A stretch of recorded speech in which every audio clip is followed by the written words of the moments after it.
Okay, we're back. I kind of figured that was gonna happen. All right. Oh my God.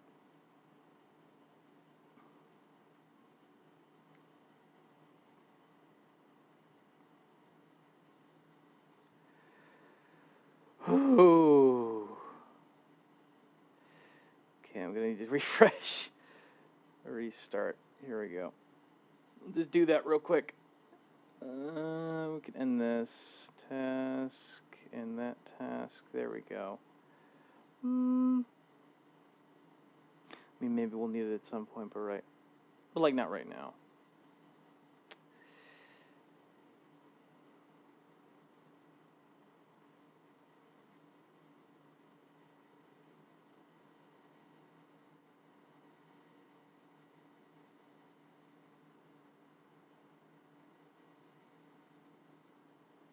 That explains it. That absolutely explains it. Okay, now we are good to go.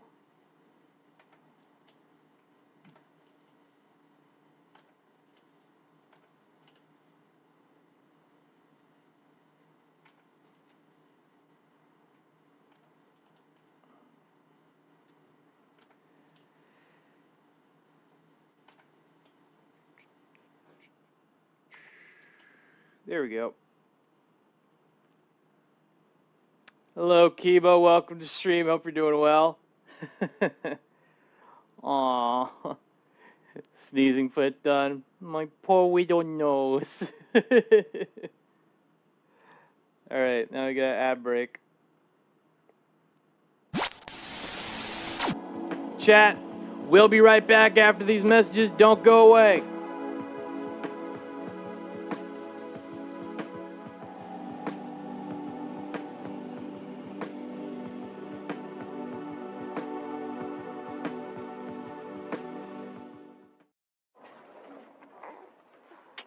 最近ママの料理が手抜きなんです。どうして？疲れちゃったんだって我が家に。わかった。というわけでこうしてみました。片付かないキッチンに電動水切りカウンター。楽々キッチンフィットアイ。我が家見直したいから。このお店。800-588-2300 Empire Today. Home to you, the jacket bomb! Oh! Home to you, the jacket bomb! Oh! Home to you がいかがでしょうか。 Jacket bomb!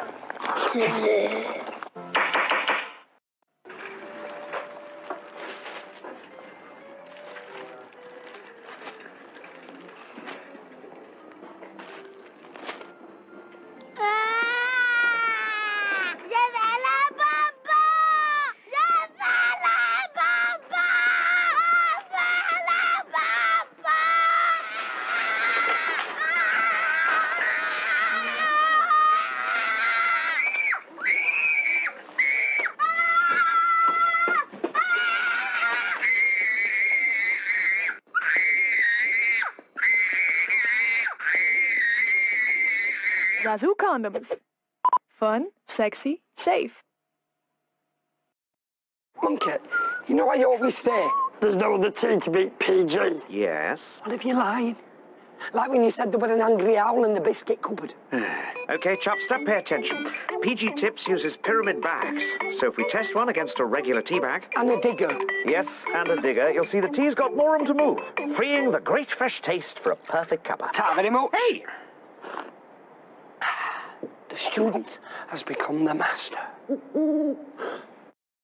コルゲンの新しい風邪薬は効き目の成分が液状になりました。で、これが体の中に入ると、ほら、ほらほらほら、早いでしょ？効きます。コルゲン IB 透明カプセル。 Hey, what you watching? Me? I'm just a TV. I mean, I'm not even human. You've got the remote control. You can change channels if you don't like what you're watching. You can flick me on and off, and you... Whoa, I'm getting dizzy. You see, you're smarter than me. You get to choose from all kinds of neat stuff. Funny shows, nature shows, shows about people all over the world. Ouch! In real life, you know, that... Welcome back from the ad breaks chat. Let's see what ads Kibo managed to get here. Trolley, DoorDash, Amazon Prime, Audible, and MX Koirip.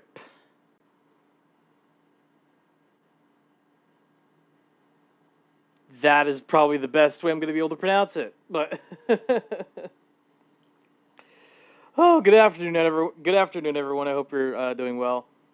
I'm doing pretty good, I'll admit. My only problem is that I'm sweating. I'm sweating a lot from this freaking heat. I would be using my fan, but it doesn't work anymore. So I had to get rid of it. I did order a new fan, but that is not going to come until Wednesday. And that's going to suck. Just this next week right here is gonna suck in terms of heat. Funky butt loving fuck, yeah. Yeah, no, that's exactly how I'm feeling right now. Yeah, not a huge fan. Just not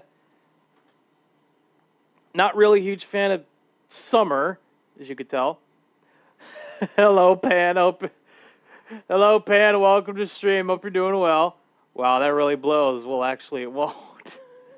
I mean, where's the lie? You know what I mean? Where's the lie? I'm just trying to get through this terrible, terrible weather somehow. I don't know how, but I'm just trying the best that I can. My look, okay. The air conditioner works. It's just that I do not have a fan that's pointed at my door that's going to be able to distribute that air into my bedroom, where it is actually the hottest place in the whole... This is the hottest place here somehow. I just want it to be fall, man. I just want it to be friggin' fall already. Good thing the washcloths help. Oh boy. But this isn't fun.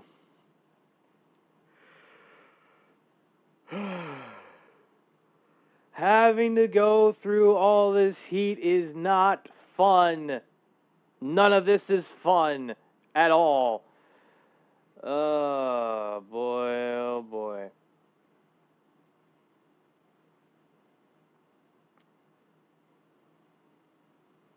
Actually, it doesn't. Kind of does. But you guys get it. You get it.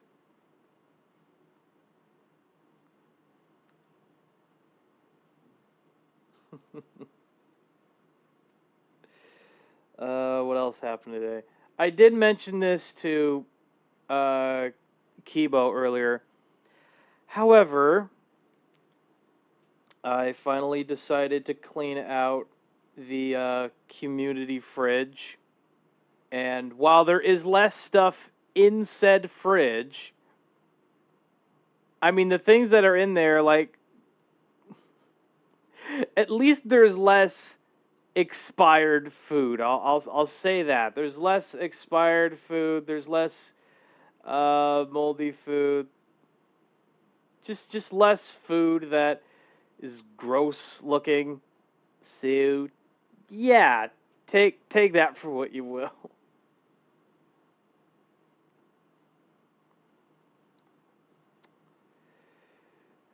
Yep. The remember the moldy cheese that was back there? Yeah, that's gone. So, yay. Whew.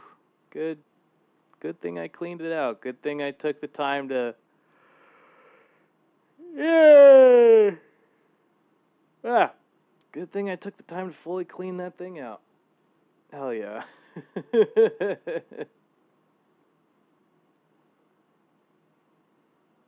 I not do the thing? Like, what's going on with my... Yeah, no, this is not... Oh, come on. Okay, fine. I'll just do this. Yes, please.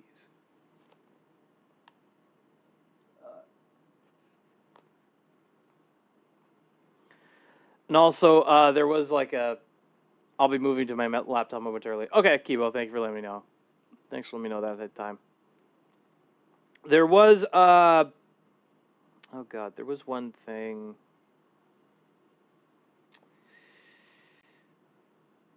What else was there? Hang on. Oh, shit, it just does that automatically. Cool. Oh, man.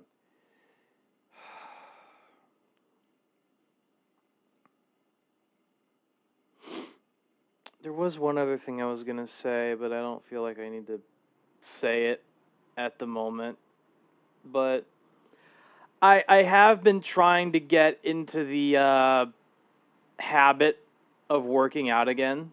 So I think that has been going pretty well. My chest already feels pretty tight. Did you try the one plugin? You know what, Kivo? You know what the funny thing is? I don't think I've installed it yet. Let me check. Yeah, it has not been installed yet. so there you go. Let me delete those. Let me...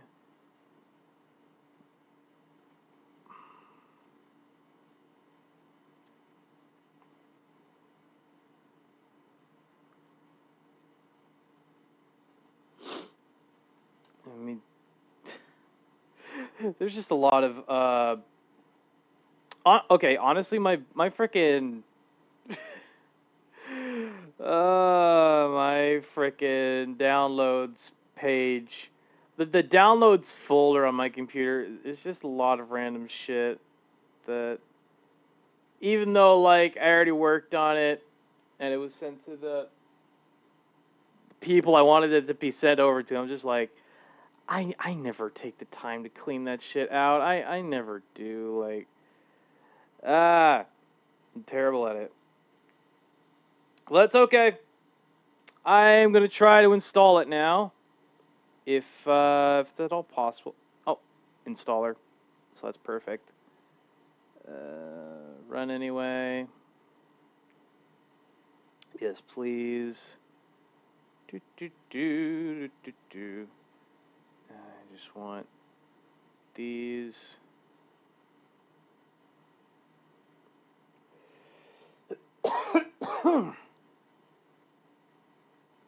Cool. Okay, refresh. I'll just be getting rid of those. Empty that out.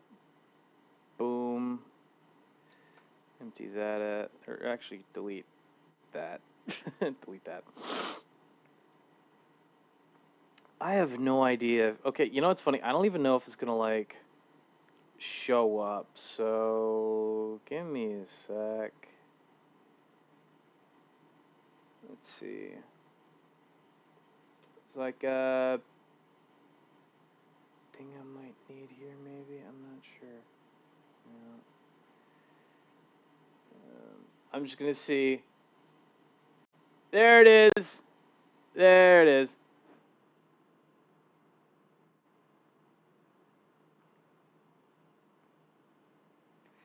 Yeah, it's the denoiser.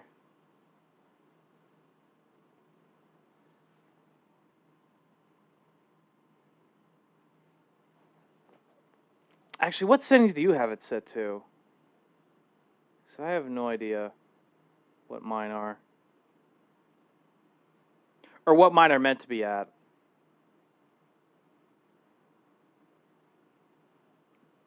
Please send me a screen. Please send me a screenshot. I need to know. Help.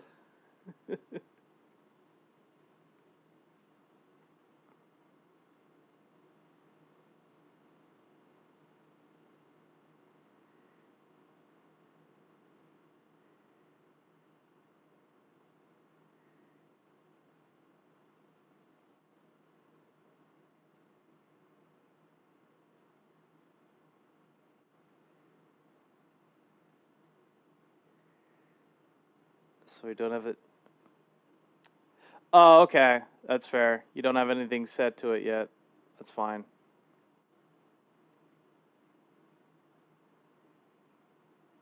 So, okay.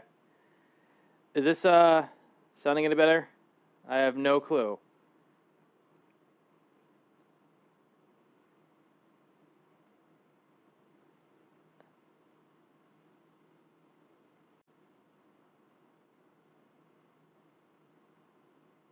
Maybe here or there. I don't know.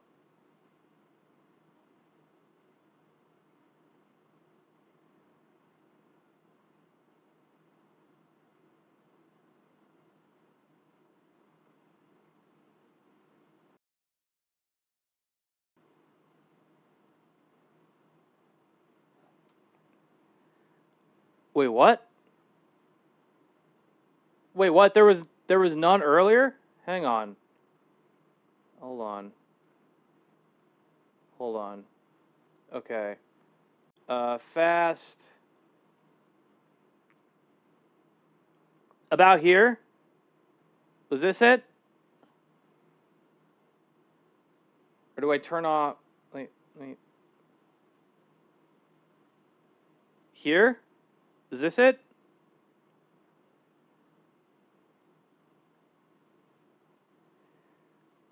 The only weird thing about this is that I can... Okay. Alright. I have it set to learn ratio 100%, threshold 0.006, quality fast, TR boost 0, RES noise 0. There you go. Hopefully that helps.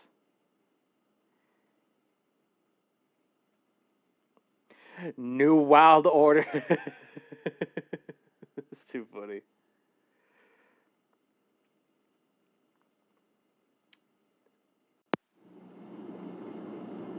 Oh God. There we go. There we go. The only weird thing is that I can hear myself as well. So, guess you can't really do anything about that. I guess you can't really do anything about that. Aw.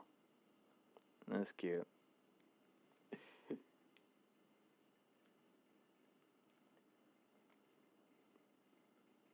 Aw. There's another one. It's cute. It's cute. It's cute. Okay. I'm just trying to figure out how I can make this sound better somehow. Okay, like that one's good. I think it's this one. It's probably this one. So maybe...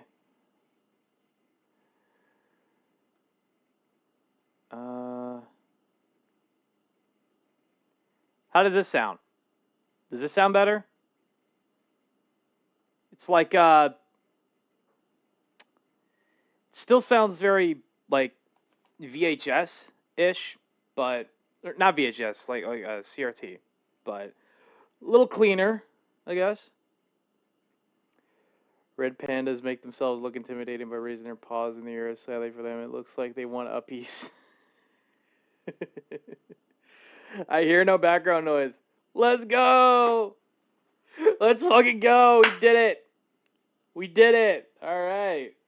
Hell yeah, we got rid of the background noise. Sorely needed. That is sorely been needed.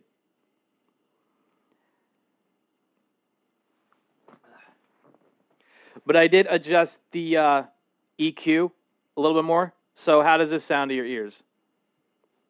Was your hand clapping? Yes, it did. Yes, it did. And you got a new plugin too for your music. Maybe not for my music, but for my vocal chain, yeah. Absolutely. Absolutely for my vocal chain. No question. This is going to help out a lot. Mortal Gash.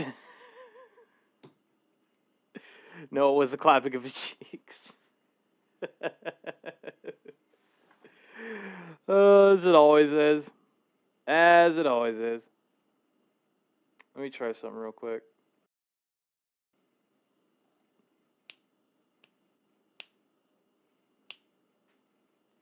Why does it do that?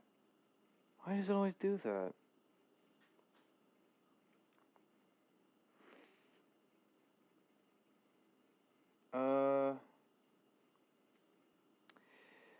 Yeah, let me try something.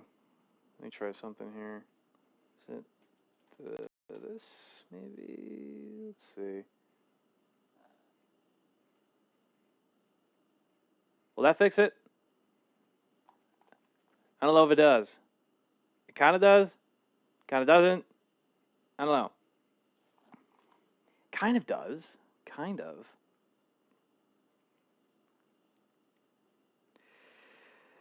I just have no clue. I just straight up have no clue. But that's okay. That's okay. Let me go ahead and do this real quick. There we go.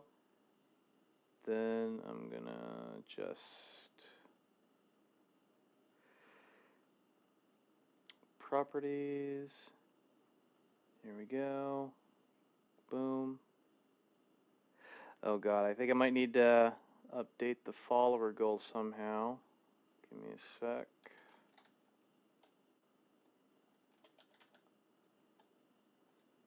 Or was it? Yeah, that's right.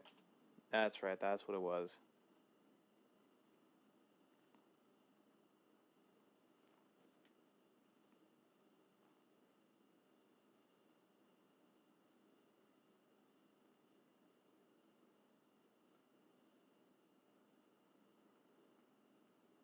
No, thank you. I gotta edit this. Let me check. How many followers do we have? Because I have no clue at the moment. Okay, it says not that many. Not that many. Well, it is a lot, but like the change is not, it's not that much of a change. Okay, go back.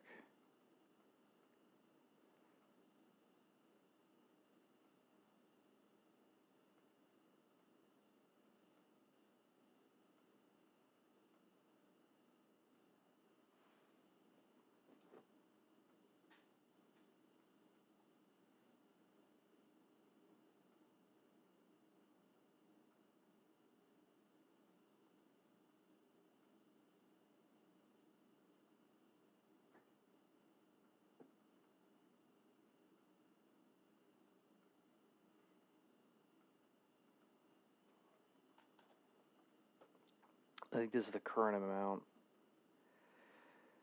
We try to save. If it'll let me save.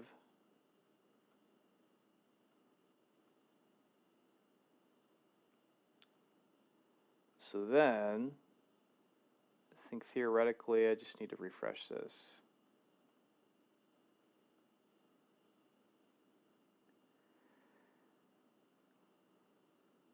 There we go. There we go. Now it's been updated. Damn, so no stealth mission yet. Nope. As disappointing as it is to hear that.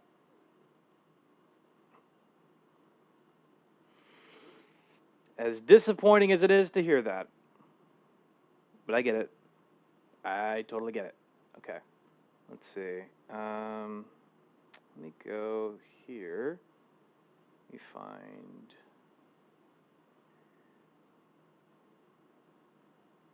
I'm going to try to find one of the videos we haven't watched yet. I'm going to try.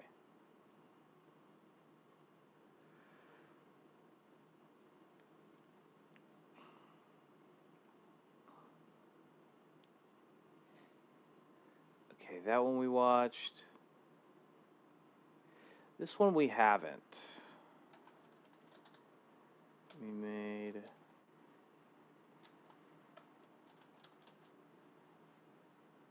There it is.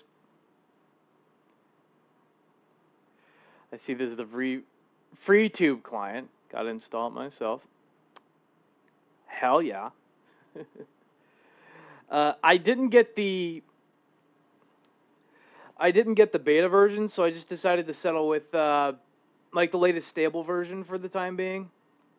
Just something to keep in mind. Something to keep in mind.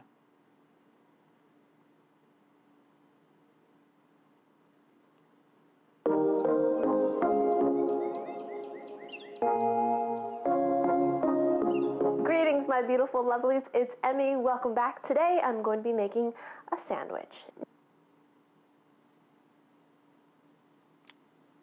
That should be lovely. That should be lovely.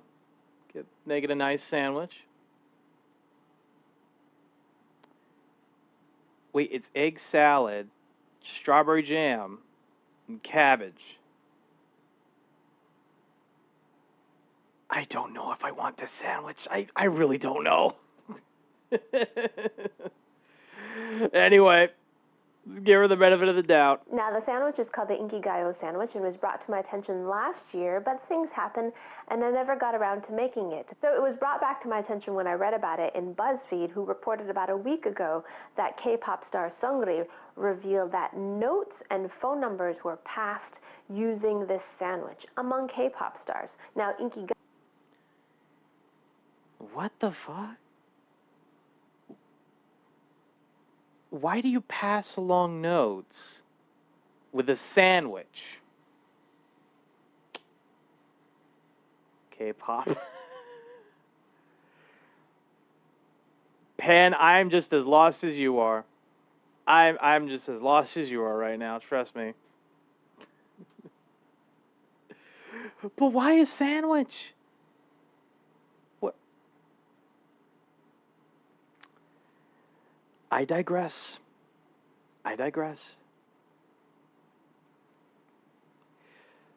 Because if a fan gets a hold of the notes, it could spell disaster.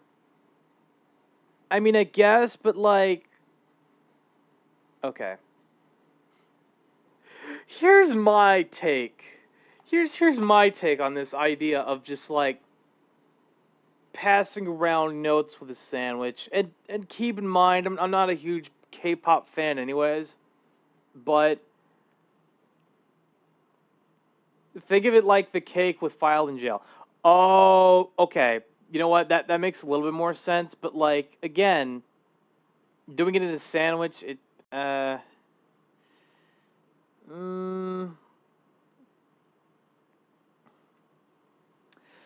don't know. I never got the whole I never got the whole singer craze. What are you, from the caveman period, Pan? What the fuck? What do you mean by that?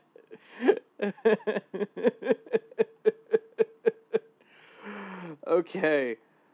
Let me just get my thoughts out on this idea of passing around notes in a goddamn sandwich, of all things. Or think of it like saying, paging Dr. Firestone to floor 6, room 9. Kind of.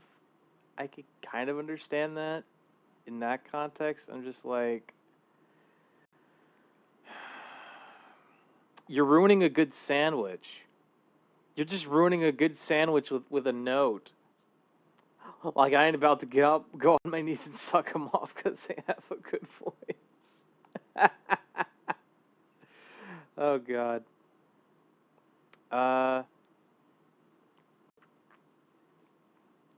Oh, to prevent panic of a fire. Oh, okay.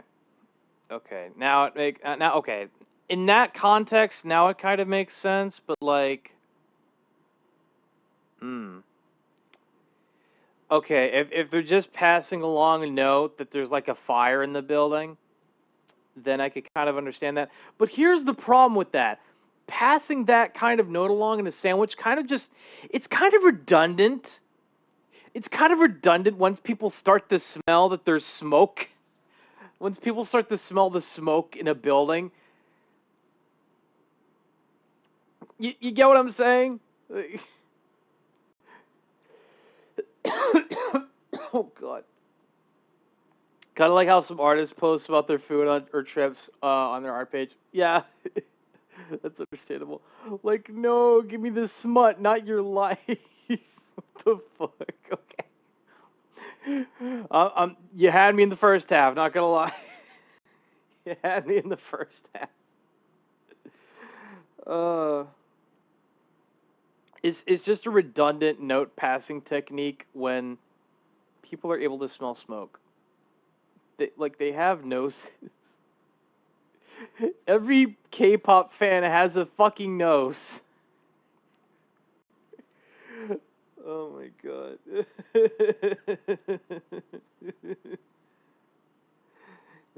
If they can smell smoke, they can smell fire. That's just me. But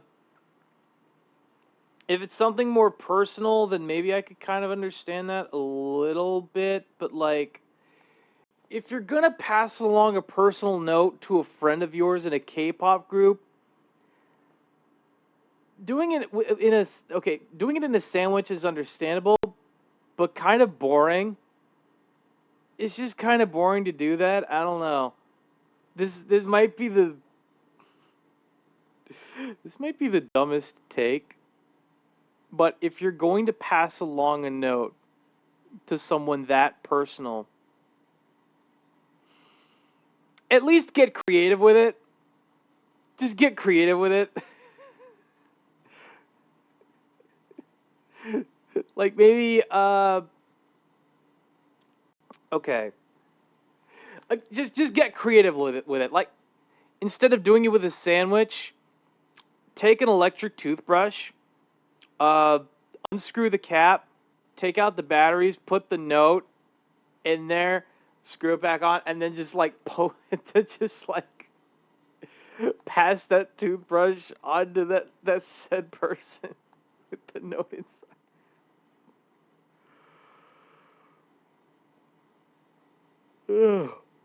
Okay, my tablet actually just died, so now I'm on laptop. Oh god. Kibo, you poor man. I'm so sorry. You have my condolences, but like again, if you're gonna pass along a personal note like that, get creative with it. Don't just use a sandwich.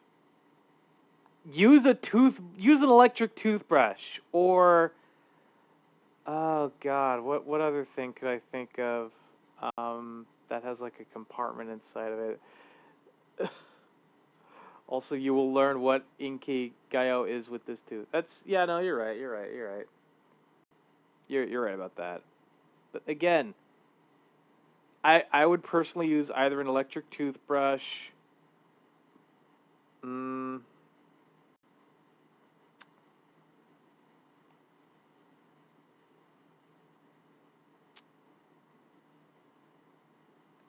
Ooh, wait. Okay, hold on. I would either use an electric toothbrush, one of those battery-operated fans. You know the ones like the battery-operated fans that you like pick up from a grocery store, with like the long handle that has like the batteries inside, like the AA ones. One of those, yeah, one of those handheld fans, one of those, or a vibrator. If you're desperate enough to pass a note along to a certain individual, Sybase, just get 2 empty cans of this string. I mean, that could work too. Just not in the way that you would expect. Young people these days. Pan's favorite genre of music is Oonga Boonga. Or, no, sorry. Boonga Boogie. No sex toys. As those will get intercepted by managers real quick.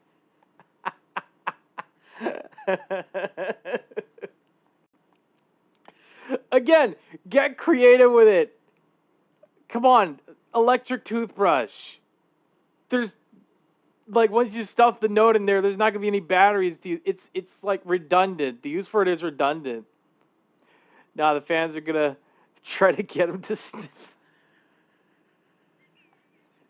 Oh God, I didn't even think about that.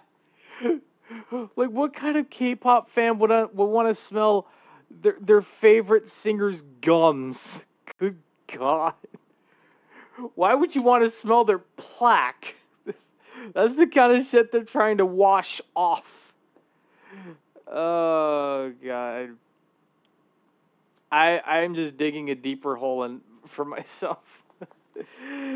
I'm just digging a deeper hole for myself anyway. Which one would? I see your point. I absolutely see your point. Gayo is a show that airs weekly on Korean TV that has all the most popular Korean K-pop stars. So apparently this sandwich is served at the cafeteria at the Inkigayo studios. But what's kind of unusual are some of the ingredients that are in the sandwich. Oh, so Inkigayo is the name of the TV show, but also a cafe associated with it's a music show. Oh, okay. No, that makes sense. That makes sense. But like, again, egg salad, strawberry sandwich, and cabbage.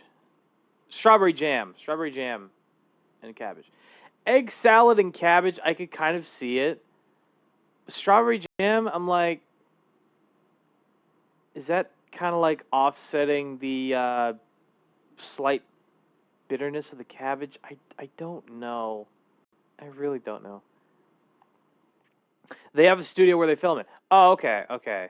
That's that makes sense. It's a separate studio thing. Okay, got it.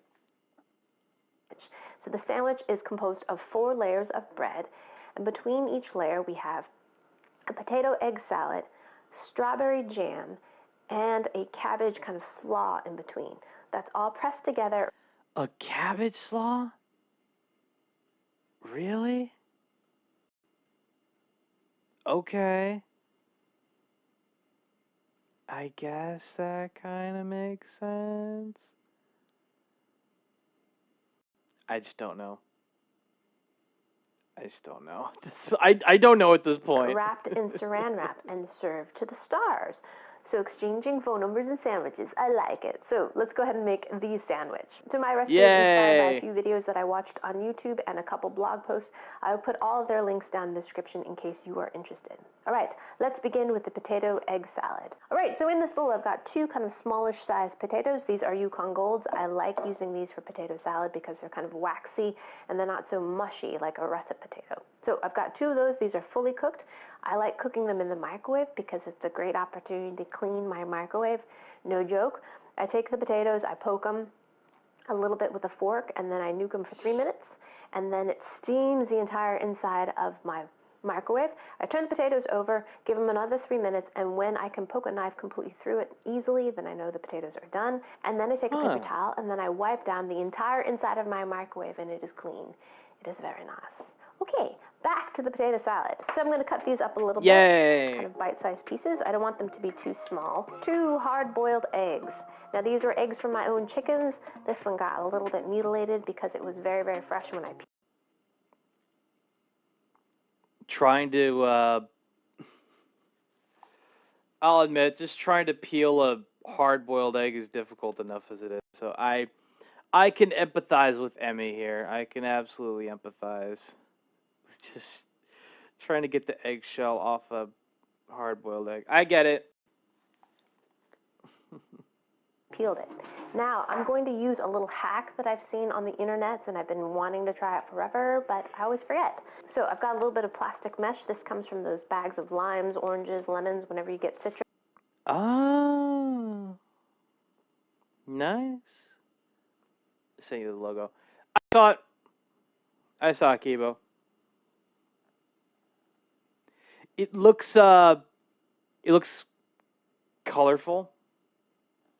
Not like 2000s era colorful, but colorful. Then we take my hard-boiled egg and place it right in the middle. Yay. Oh, and then we're just going to squeeze. Ooh. Oh, that's so satisfying. That is smart. That is really smart. And you got perfectly, chopped up egg. All right, so that was fun, but then I'm left with this, which isn't so fun. It's never fun to be that much of a mess. It's not. It's not. Trade-off, I guess, right?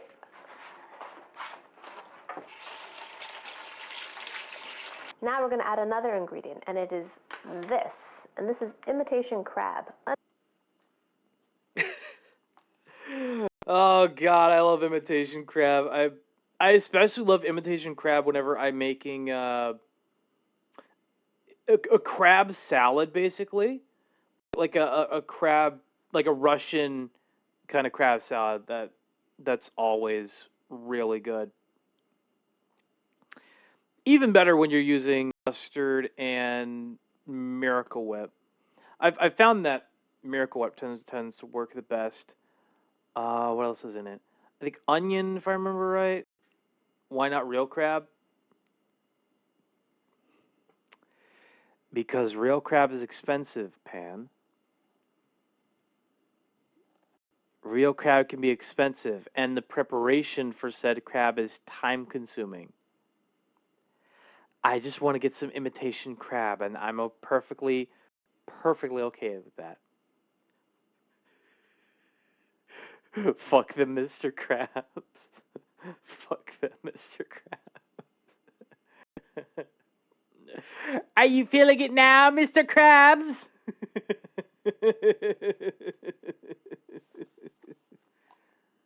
Unabashedly fake crab, which is apparently made out of fish. My dear friend Amanda, actually, one of her first jobs was working at an imitation crab factory. Can you imagine? At any rate. So I've got about a quarter cup of this, and I'm going to just shred it. Are you digging in now, Mr. Krabs? For thou feeleth now, Sire Krabs. God damn it. God damn it. Oh, gosh. What else works well in a crab salad? Obviously, for me personally, hard-boiled eggs. Obviously, hard-boiled eggs. I already said onion. Pickles. Pickles, surprisingly enough, work really well in a crab salad. And shredded cheese, as well as corn and peas. Corn and peas. You could use the canned variety or the frozen variety. Doesn't matter. If you know what, chat, if I had the equipment to like film a, I don't know what. If I had the tech, if I had the equipment to film an IRL cooking stream, I have no idea if any of you would watch it. I really, really don't. I hope that you would. I really do hope that you would, but I'm just like, I don't know 100%. I don't know 100%. It into the mix here. My brother used to love this stuff. My mom used to buy the imitation crab sticks for my brother, and he would just like nibble on them as a snack. Do you still like them? I have no idea if he even likes imitation crab anymore. It's got a very strong fishy smell, but the flavor is very sweet. It's cooked entirely. It's got a very bouncy texture, loaded with MSG and sugar. It does look like crab, but it tastes nothing like crab.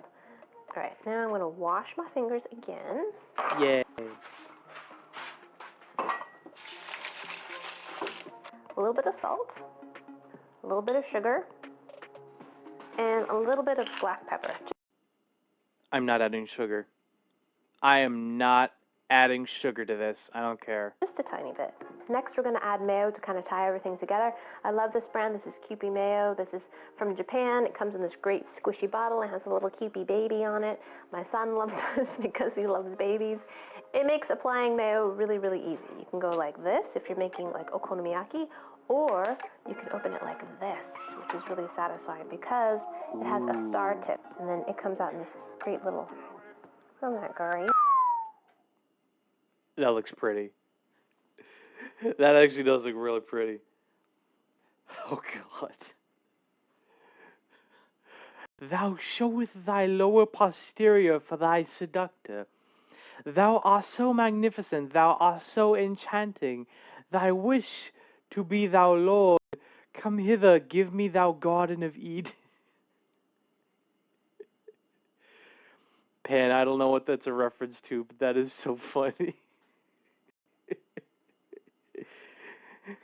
Please, please, dear mistress, please, art thou, dear maiden, give us thy ass.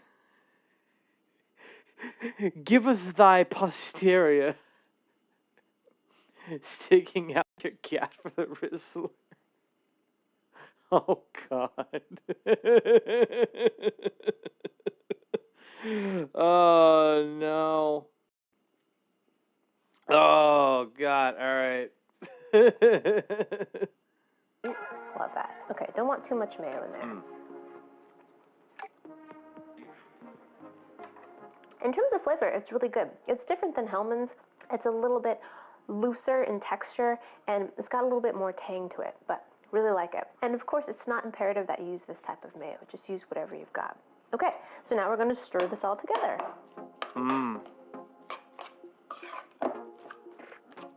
So let's add a little bit more. Oh, it's so satisfying to squeeze, too. All right, let's give that a taste. That is an excellent potato salad. So predominantly I taste potato. You get a little bit of richness from the egg. And of course you get this beautiful yellow color. And let's get a little bit of that imitation crab too. I don't taste in that fishy flavor whatsoever. It just adds a little bit more savoriness to the whole mix. Delicious. It works really well in that. Like that. For the next layer of the sandwich, we're going to make a little bit of cabbage slaw. I've got some finely shredded green cabbage. I used my mandolin, which is a really great tool for something like this. It gets the cabbage so fine and so thin. It's really, really great. Be careful, this blade is incredibly sharp. Use the guard whenever possible. Now we're going to go back with our mayo again. Give that a good application of that. I'm going to use a little bit of ketchup as well, just for a little added color and sweetness. That's gross. Okay, try that again. All right, let's mix this up. Kind of a Thousand Island coleslaw. All right, let's assemble the sandwich. So now I've got myself a stack of 4 slices of white bread. So layer number 1, I'm gonna do my coleslaw.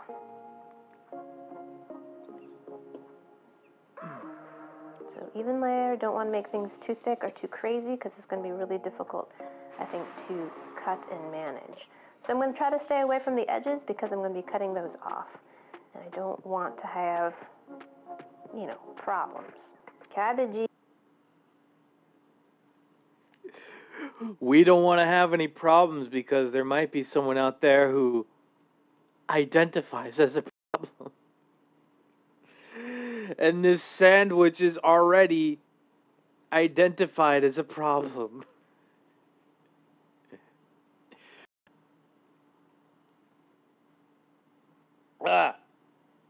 It looks like shredded cheese stick, not gonna lie. You know what? You know what, Pan? It kind of does. It kind of does look a little bit like shredded cheese stick. If you're like shredding it long ways a fair bit. I can see it. I can totally see it. Nice. Another layer of bread. Boop, right on top. Okay. Next, we're going to put a little unconventional but a very colorful layer, and it's going to be this strawberry jam. Now, this is homemade freezer jam that I made last summer from strawberries that my family picked together. So much fun. If you've never made freezer jam, it's a delight because you don't have to deal with lots of boiling water, steaming up your house. And my favorite part is that it tastes, in my opinion, so much better. Because you don't cook the jam or heat it up, it just has more of a really great strawberry intense flavor. Okay, enough about jam. Let's smear the bread, shall we? Now, we're going to take some of this beautiful jam and spread. Look at that color. I mean, really? Ooh. For reals. Like, for reals. Like, no artificial coloring in this. No, honey, this is all natural. My favorite jam, by the way, is strawberry jam. That does look really good. In case you didn't notice. That actually does look I'm really going good. to put a good layer of that on there because why not? Next layer. Moosh. Now we're going to put our egg salad.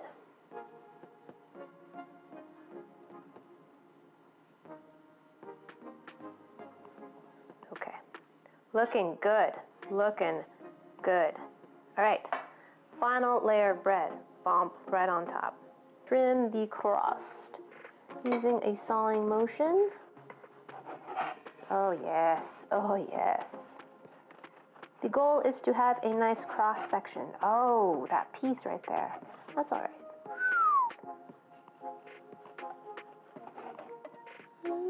Sawing motion. Okay, cabbage. Come on. Why does my plastic wrap do this to me? Okay, it's not against you, Emmy. It's fine. It's just plastic wrap.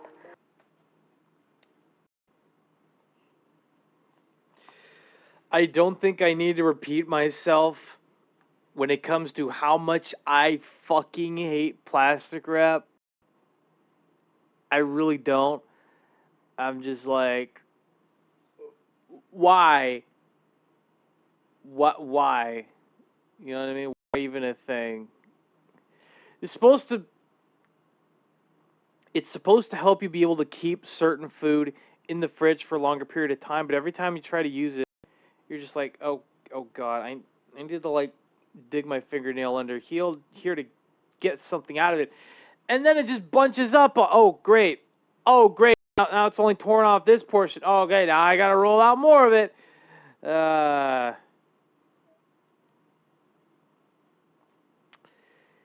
Just use aluminum foil at that point. Just use aluminum foil. But if you're going to package up like food that's meant to be reheated, get a plastic container. For any other food that's meant to be cold or that's meant to remain cold, aluminum foil. That is all you need to know. All right, plastic wrap.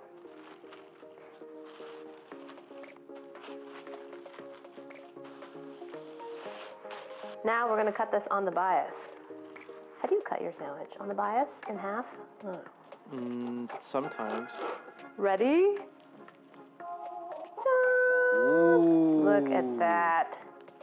That is beautiful. Look at that red streak down the middle of that sandwich.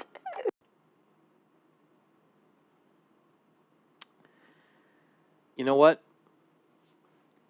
Flavors are unconventional. Like, all of the flavors in this are very unconventional. However, I cannot deny the cross section. I just can't. It's a really good cross section. That's a little scary, actually. Wow. That's the Wow. sandwich.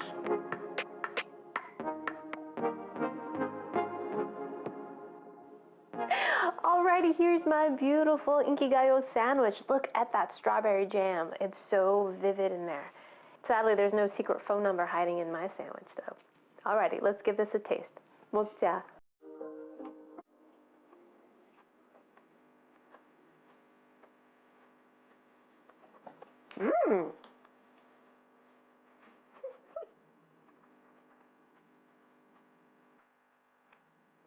It's great. So, at first, it just tastes like an egg salad sandwich. You're like, eggy, creamy, mayo-y, a little bit of potato in there. You've got that nice crunch of the coleslaw. And then as you keep chewing, then you get to the strawberry jam part. But it's really nice. It kind of reminds me of when you have a turkey sandwich with cranberry sauce. You get that little bit of sweet fruitiness in there. Of course, it's not cranberry.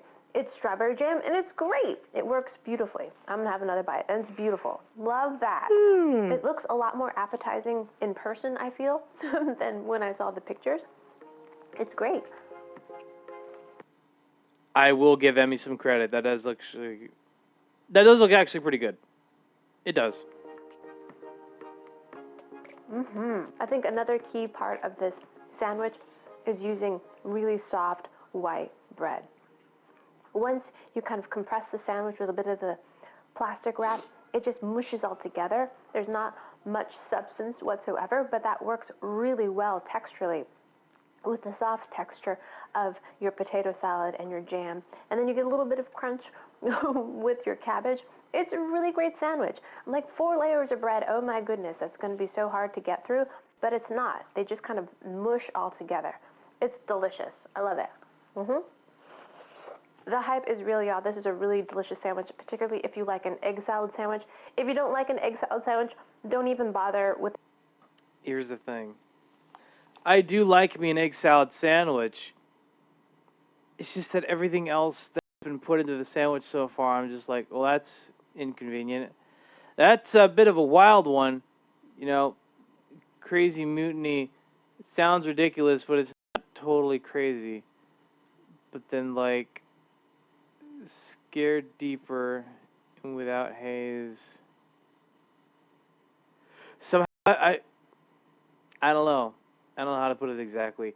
I wanted to say it's worse, but I'll let you guys be the judge. this sandwich because you won't like it because it's egg salad sandwich. So yeah, it's an easy no-brainer for you in that case. Alrighty, I hope you guys enjoyed that one. I hope you guys learned something. Please share this video with your friends. Follow me on social media, like, subscribe, and I shall see you in the next one. Toodaloo, take care, bye! Bye! That was a fun video. I actually need to get some water real quick. Yeah, I need to get some water because I can't believe I forgot to refill up my water bottle yet again. Actually, it might be nearby, or I just forgot to grab it. I don't know. I needed something to drink.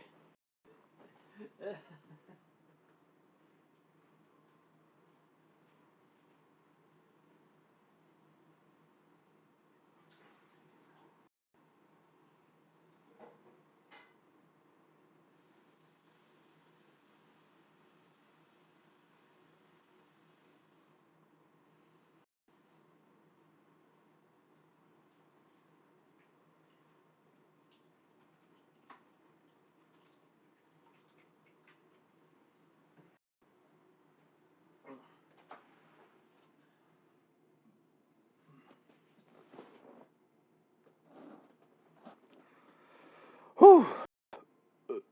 Oh, God. Yep, there we go. There we go. Okay, so I drank a little bit of water. That's good. Didn't have a sip. I had a gulp. That's for sure.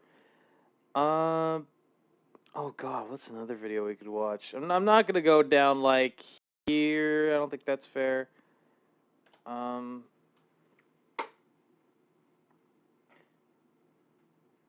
There's a lot. There's a lot. We have a lot of options.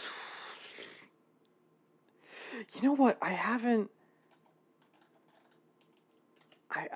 watched any. Oh God.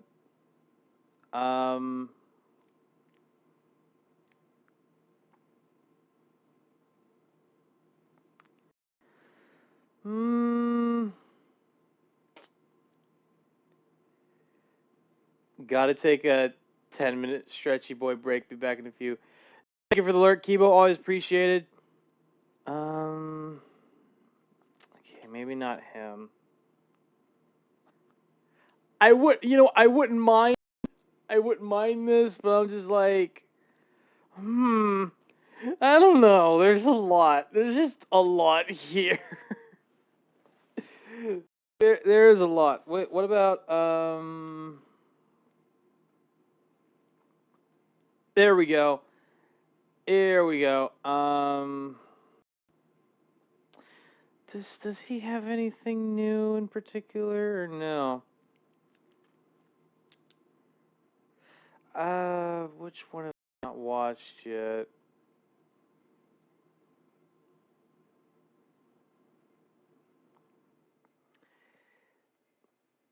Oh, come on.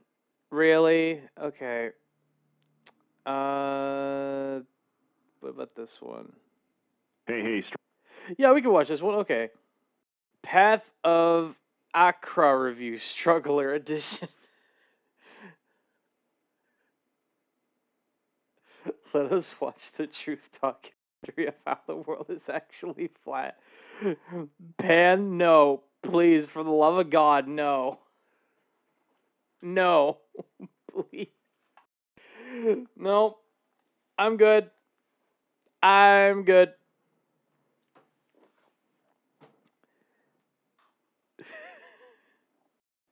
I'm good. Hey, struggler. Seth here. If I sound sick, I am sick. I ate rare water buffalo from Zhengzhou Wet Market, and I feel ill at ease. Hello, Chud. Apply your finasteride and strap in, because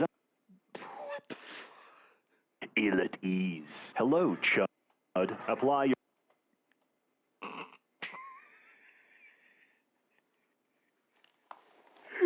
What the fuck is it?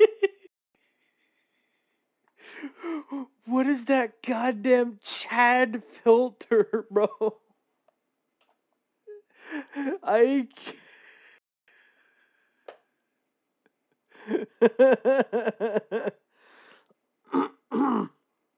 Oh shit.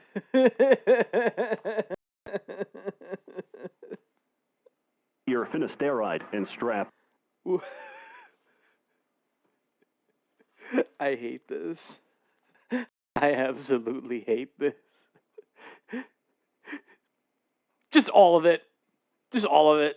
In, because I have a new hyperfixation. It's difficult to recommend a roguelike with the full knowledge that I'm asking you to memorize keybinds for an entire keyboard and dedicate the next week of your adult life to using advanced inventory management to haul a diesel engine across town.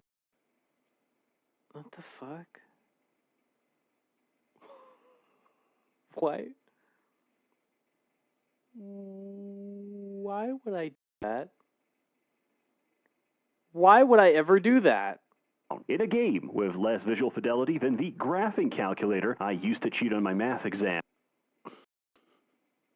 Haven't we all? Path of Acra is not only the fastest roguelike out there, it's also the only one that can be played by holding a single key. Similarly, you can speedrun adverts by pressing L on your keyboard. Holding tab will attack the closest enemy, pick items off the ground, and take the next exit automatically. What? Do not mistake this ease of entry for lack of depth, because I played this for several dozen hours, and believe me, I don't know what I'm doing. I don't know what I'm doing watching this either. So, I guess we're both in the same boat here. Very simple. You pick a race, a class, and a god. This is similar to real life. Oh, and now we get an ad break. Hang on.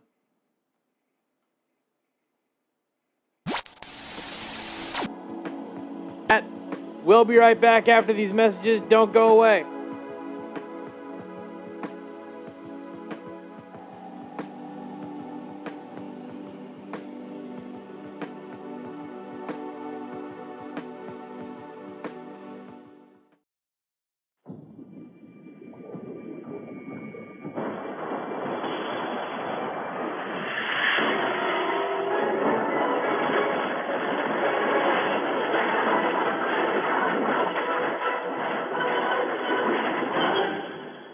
믿을 수 없다. 디지털 영상, 디지털 음향의 전율, 디지털 홈시네마, 삼성 DVD 플레이어.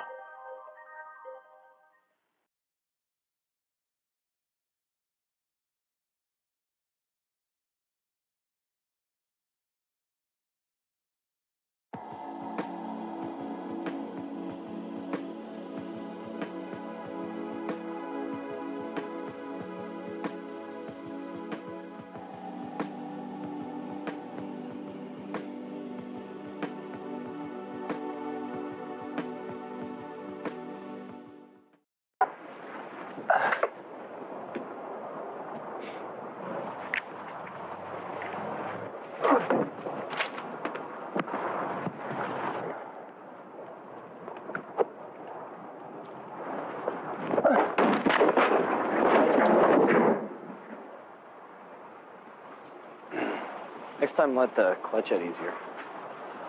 Right.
Welcome back for the ad breaks chat.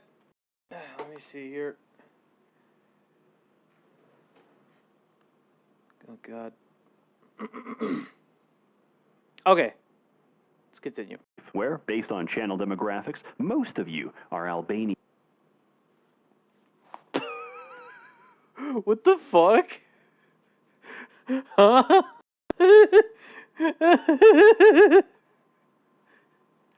How the fuck did that happen?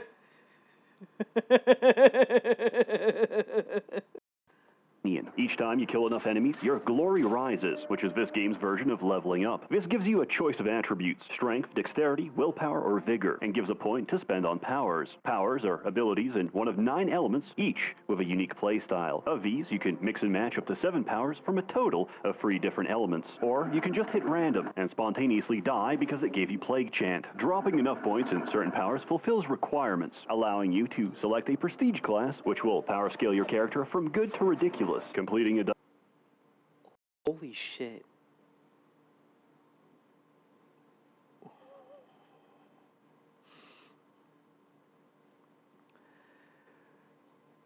Mod modding is basically encouraged. Dungeon takes you to the Overland, where you're given a choice of up to 3 different paths you can take on the Path of Acra. These give exact information on what items you'll find and which enemies you'll encounter. Items are important for survival, and enemies are doubly important, because if you don't read the fine print of their description, you'll die without knowing that a Storm Knight ignores 90% of your defense and shreds your early tank. Well, that's no good. I thought it would have been obvious, but no. I guess not. Everything in this game works by interacting with a set of triggers. For example, we have a Cyclops warrior of Marduk. On attack, he deals blunt damage equal to half his current life bar to adjacent enemies. On game turn, he applies 7 poise to himself, amplified by his class special. I take points into heavyweight, which deal damage to the attacker when I shrug off the attack, meaning my armor score is higher than the enemy's hit, which is the damage of an attack that connected because the enemy's accuracy is higher than my dodge. However, I have a shield. My shield blocks most attacks. Block takes precedence over armor, and I rarely benefit. No. That sucks. That has just gotta suck. But thank you for the hydrate, Terry. Don't worry, I saw it. I saw it. And I made sure to get a drink. I did drink. I did drink water. This is an example of antagonistic triggers. I want to be hit, so I drop the shield. Our racial passive triggers on attack, not on hit, which means it goes off regardless if our attack actually connects. I have no natural healing, which doesn't matter because we take vigor each time glory rises, which you can automate in the bottom right. The high... Ooh. That is some sneaky shit. Dear. Yeah. Dear. Higher my health pool, the more damage I do. So I hold tab and become catatonic for the next few minutes. Then I pump 10 points into heavyweight, which lets me take the Gallus prestige class, which deals blunt damage in a 4-tile radius each turn, and every time I shrug off an attack equivalent to my encumbrance, which is massive, by the way.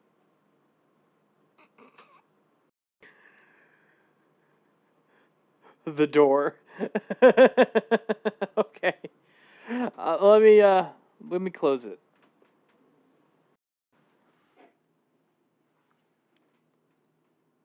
Is that any better? I hope it is. Resulting in me being an incredibly slow fat fuck who relies on enemies killing themselves by attacking my gigantic armor score. This is my 600-pound life. Oh my god. Oh no.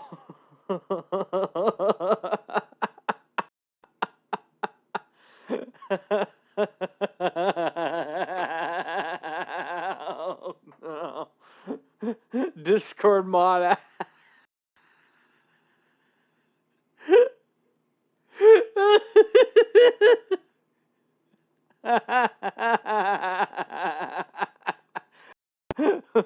the fuck? Discord mod looking at. Oh, fuck. Ah, god damn it. This is too true.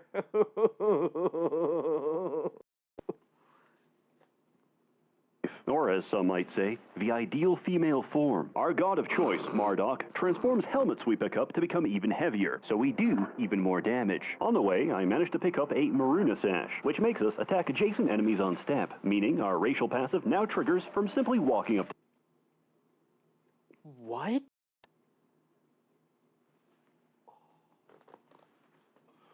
Oh no. Oh no.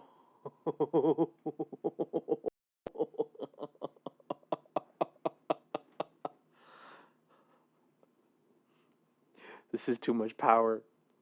This is too much power for one warrior. To enemies. We take the heaviest armor with the highest inflexibility, because we also found the Emu Greatsword, which, on attack per point of inflexibility, deals ice damage in a path based on encumbrance, which means every attack I do now sprays out 5 volleys of ice. Inflexibility divides speed and willpower damage bonuses, but we're incredibly obese and retarded, so we don't care. Any items that aren't needed can be burned for extra stats by mousing over them and tapping free. At this point, we stack strength, get fatter, and keep holding tab. Keep holding tab so long you win the game. Congratulations on beating Path of Acro. What the fuck?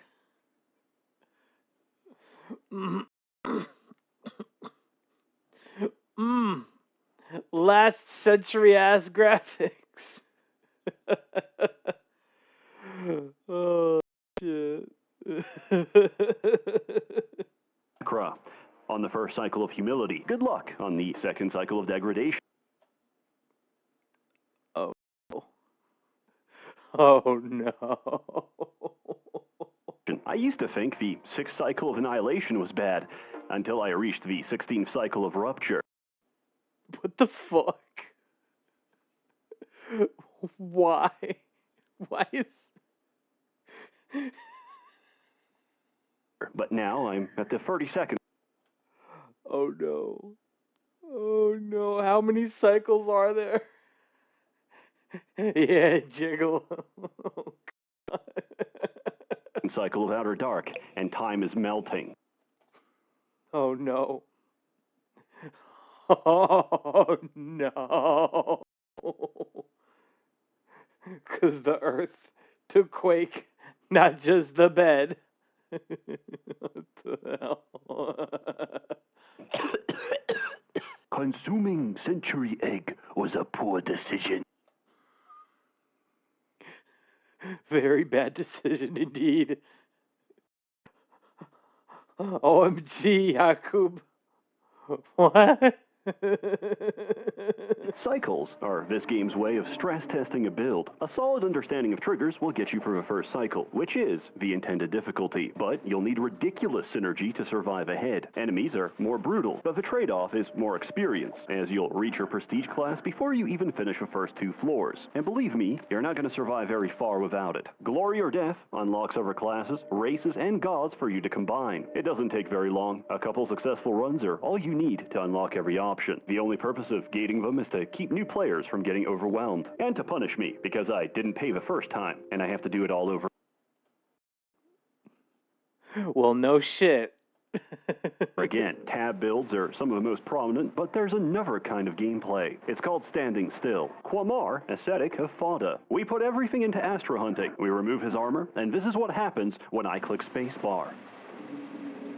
He Neon Genesis across the room, very Evangelion.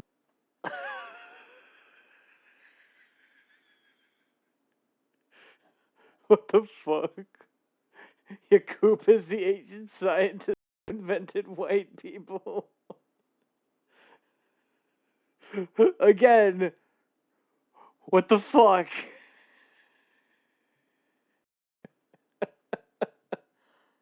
Explanation: each time I stand still by hitting spacebar, Astro Hunting teleports me to the closest enemy and deals damage. And if I have no armor equipped, this also triggers on kill. Normally, after teleporting, you receive stasis, which prevents further teleportation. However, our god removes stasis on standstill, leading to a chain reaction where each time I score a kill, I trigger Astro Hunting again and repeat the process. Oh. Honestly, he looks like Megamind, not lying. What do you mean? What do you mean by this?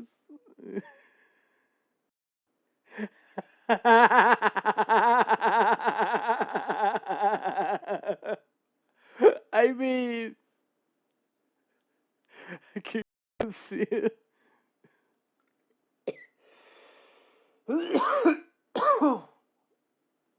I saw it, man. The build itself is garbage. The important thing is that you have another key to press. Summon builds are self-explanatory. You fill the screen with summons that do all the work for you. Viviabra, Druid of Ninhur. Your class weapon deals poison damage to the closest enemy on summon. Prestiging in Briar Mage amplifies all poison damage by the stacks of Entangle on an enemy, which you apply each time you summon. As most summons take place on entrance, you nuke the entire floor before the turn even begins. You win the game by entering a room.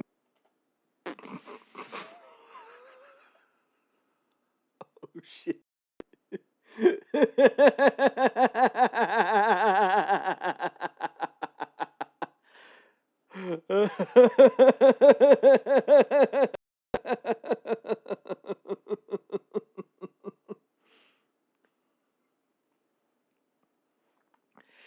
Even though I have no plans to play this game whatsoever. The fact that you're able to beat an entire floor just by showing up is insane. It is absolutely insane.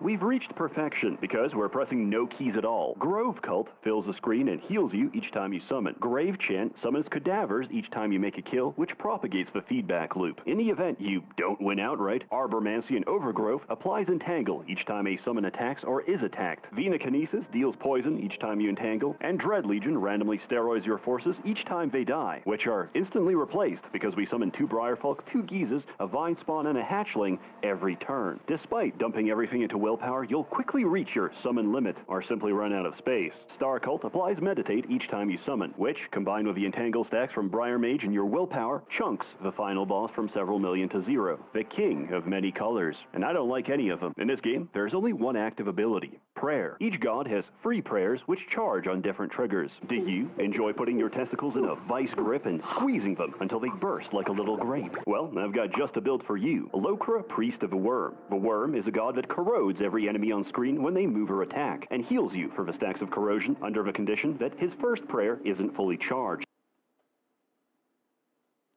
Okay. What does it do? It pours acid on you. If enemy... Why would it... Why? That sounds so useless. I don't know why.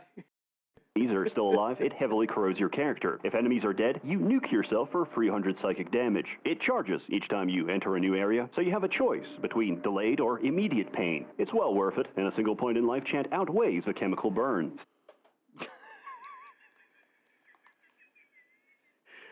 Chris, get the nanner.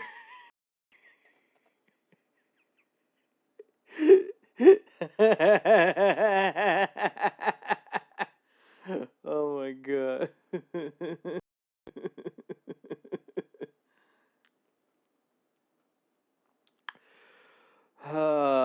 Shit.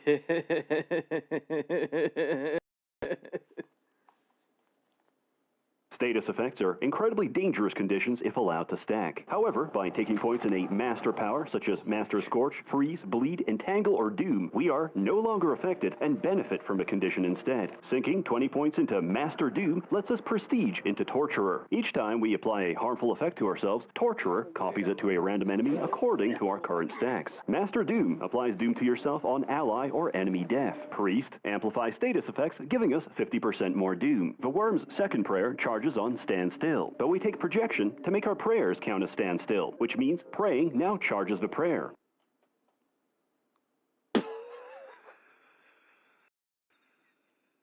Oh, good.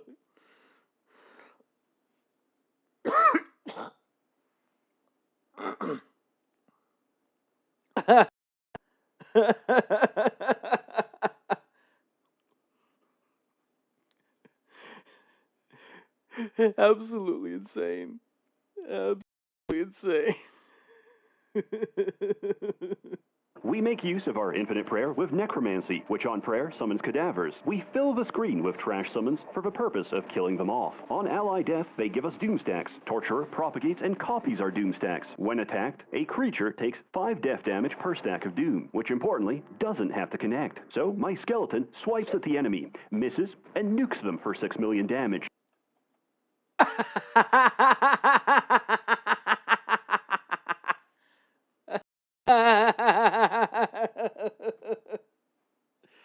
Of course it does.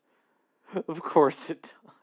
Welcome to Torturer. This is one of the most mechanically complex builds with the most actions on screen. So at this point, I recommend turning on fast mode, turning off VSync, and uncapping the frame rate. It's also incredibly fragile. Early game sucks ass, and if you encounter a Firebird, Thunder Priest, or Edlight, you won't have to worry about any of that, because your run is over. With that in mind, here's something a little more reliable. Goblin Sorcerer of Apophis. Apophis gives strength each floor you climb, at the cost of taking 7% of your max health each time you're attacked. This is not a problem, because enemies will never reach you. 1 point in Burning Ooze, 10 points in Oozemancy, which summons a number of blobs equivalent to your skill level each time you pray. Each time you score a kill, your prayers reset, making this an infinite loop. To stop nuking your own summons, take Invigoration, Projection to make prayers count as Standstill, Grove Cult to self-sustain on summon, and Dump for Rest into Star Cult. Anything that doesn't give Meditate or Trigger on summon, toss into the fire and get infinite speed because of your racial ability. Prestige into Ill Prophet and fill the screen with purple, and then punish people for standing on it. Or just go Archmagus and stack infinite Meditate. Conversely, if you'd like to speedrun the game, take an Aslan of Ixana, pray twice, and die on the second turn. In all seriousness, Virya Aslan of Eris. Aslans hate praying, and Eris hates prayer. They're perfect for each other. Eris rewards you for taking the most dangerous path by upgrading your main hand weapon so hard that it hits for 1,000,000 by the time you clear the first zone.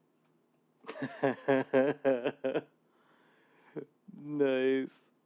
Her prayers do nothing, but as long as they're fully charged, you become nearly invincible. Taking a lethal blow when a prayer is fully charged triggers divine intervention, preventing death and draining your charges. An apostle can exploit this by taking a god with easy charging prayers and dying repeatedly to reset his charges. Pair this with Gore-Tide for an even bigger nuke that scales with missing health. I couldn't figure this one out. Sometimes a synergy is there, but you just can't piece it together into a working build. This was the case for me with transform builds. I tried for the longest time to make Drake form viable. Prestiging into Ogum triggers prayers on initial attack. I can't pray or receive divine intervention, but I do get to be a dragon. Then I wake up and realize Azada is a shitty god, and I could be doing this with literally anyone else. They're still interesting, and if you ever want to disappoint your deity of choice, prestige horror form and watch the combat log as you bleed someone for 1,000,000 damage. You receive as many stacks of horror form as the damage you take, which you need. Ponjit Zero says, I will not longer let myself be silenced by the sleeping mob. So I will take the stance that Bulbasaur is the best Kanto starter. Mortal 148 Martian Angie.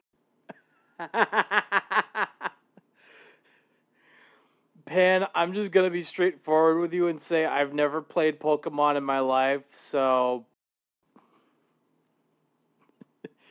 you do you, man. Be silenced by the sleeping mob.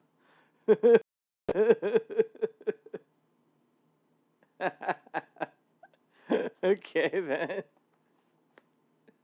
Weekly goes into the several thousands. Triggering a different transformation replaces and inherits all of the previous stacks. Brood Umpuad of Humbaba. Each time we take damage, we get 1,000 stacks of horror form. Each time we're attacked but don't take damage, we trigger our class ability and convert this into 1,000 stacks of jackal form, which gives us approximately 3,000 speed. To put this into perspective, a game turn takes place at a speed of 5. High speed is crucial for fragile characters, and nothing is more fragile than basing your entire build on walking. On step is a lovely gimmick that doesn't work because level generation will kill you at every turn. I never thought I'd be saying this, but I am countered by a narrow corridor. That doesn't mean it's not fun. Tengu Nartaka of Tengri generates insane amounts of charge from fighting barehanded while wearing his shoulder piece. Taking Master Charge gives us speed per stack of charge, which you build up by stepping with Electromancy. Technique lets us shred enemies as we walk past them. Astrostoicism teleports away enemies whenever you're cornered, and prestiging into Elise generates even more charge. Tangri gives insane dodge per point of speed, and you'll feel like a complete god. Until something smacks you from a non-attack source and you die in a single hit. All of these builds require powers. But what if you took no powers at all? Well, if you somehow survive to Glory 20 without a single ability, you can prestige as Anroth and double all of your current stats. What the fuck? The possibilities are endless with this game. Pokemon, more like Wokemon. I just never grew up playing the game. That's all it is. That's all it is. It's not that deep. Stats. Volkite Warrior of Dorok. Dorok gives us poise each time we're attacked, amplified by our class passive. Volkite supplements our damage by burning nearby enemies based on the weight of our equipment. As long as we don't move, our poise stacks will tank us to Glory 20. Even after prestiging, we take no powers, because the Anroth perk is even stronger. If we have no powers, each time our glory rises, we heal to full and upgrade our main and offhand weapon with an extra 100 hidden block. This doesn't sound significant on its own, but bear with me. We pump nothing but strength, which after doubling by Anroth goes into the triple digits. Or his parents will call it Pikachu's. I mean, you're not wrong. You're not wrong, technically.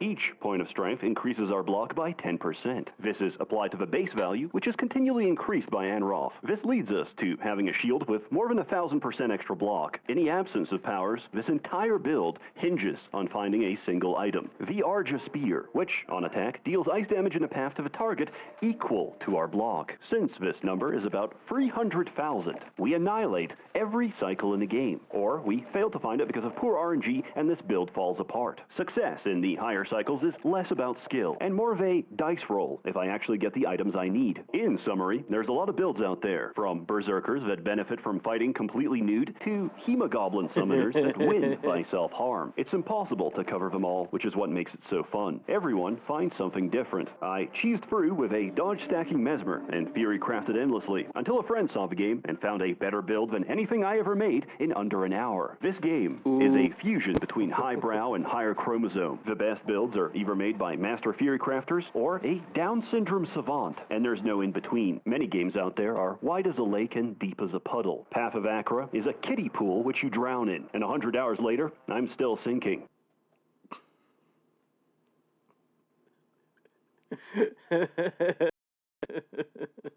It's a slimline product with gameplay first. And in terms of graphics, yeah, I guess it has color. For the Zoomers that don't have an internal monologue or the ability to visualize an apple inside their mind's eye, here's what the game looks like to the rest of us. My only critique is that the sprites are sometimes such low fidelity that I can't interpret what they are. The golden litter is meant to be 2 hobgoblins carrying gold. I thought it was a caked-up demon turd with muscular legs wearing heels. Naturally, it's not for everyone, but if you're neurodivergent and your nickname at school used to be Active Shooter, you might enjoy this.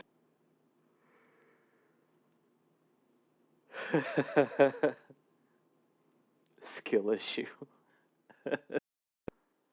Fair. Your only limitation is your creativity and your stubbornness to see it through. Even when it falls apart, restarting is a momentary setback on the path of Accra. In keeping with the lore of this game, my final score is don't know, don't care, and if I did, I wouldn't tell you. 10 out of 10. It's $10. Go get it. As always, more content 10 to out come, of 10. so stay tuned. A warm thanks to the many members of a Merchants Guild generously funding and bankrolling these videos. You're all truly wonderful. Have a Merry Christmas, and I'll see you all next year. Yay! Let's see. Let me look at the pin. Okay, I watched the Panera Bread one.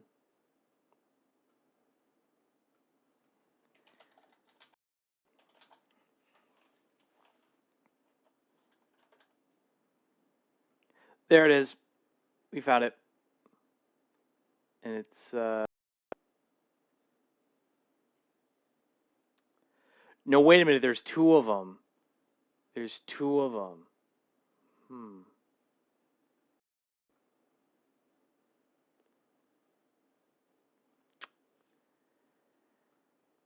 I'm going to go with the most recent one. But that's just me. That's just me. I am eating.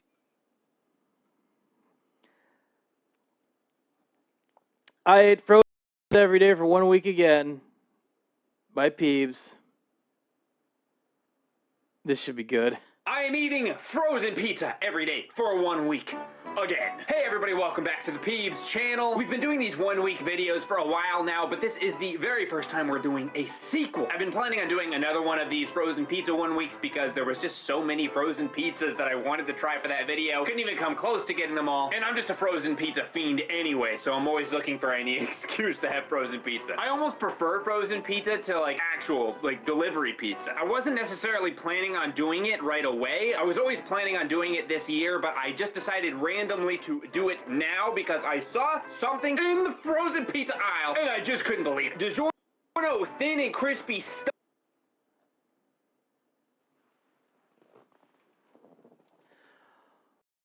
Well now. That is a lot of cheese. Stuffed into a pizza. It's just a lot right now. Okay. Stuffed. That's not the weird part. With hot honey? Just look at this weird ass drizzle on this. Hot honey on a pizza?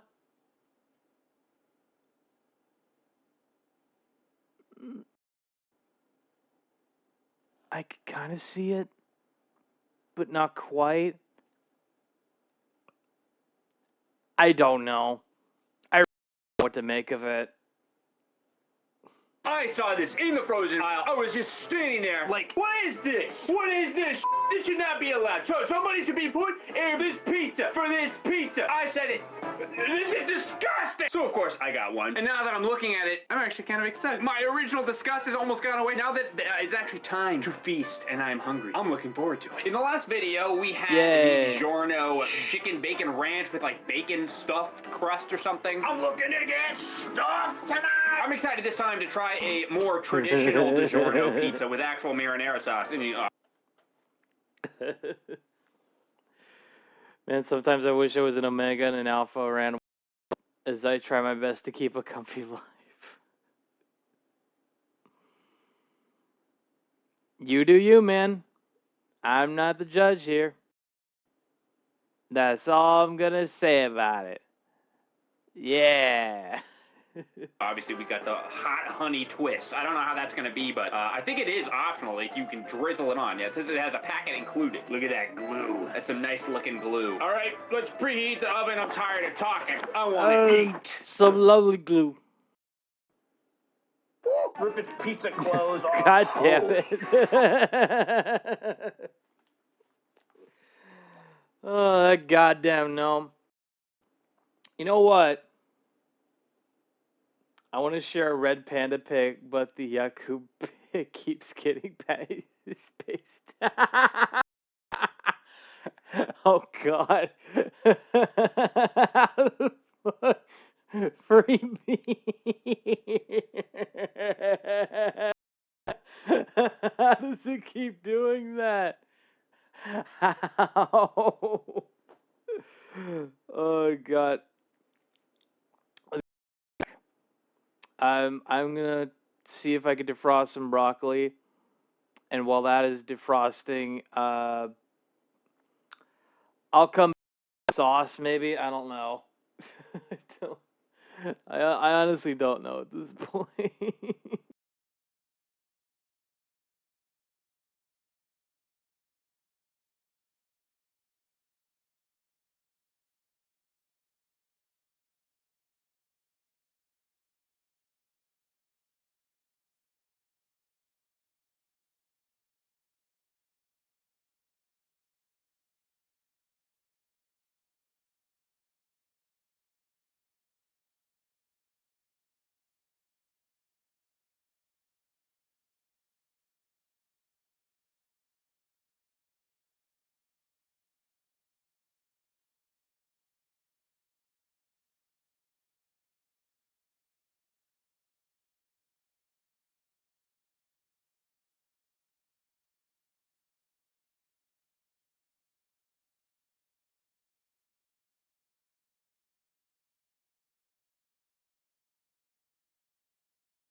And this room right here is what I like to call the De La Casa's studio.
I'm back. Sorry about that. Serious Hauser, welcome to stream. Hope you're doing well. Holy shit. Thank you for the raid, dude. Much. Oh my gosh. What are you up to, man? As for me, I'm not up to much. I'm just defrosting some broccoli. Or what's left of it. What were you guys up to? You're playing Fire Emblem, is that right? How did that game go? How did that game go for you guys? Oh God, guys, I am so sorry. Oh shit, I missed a raid. Fuck.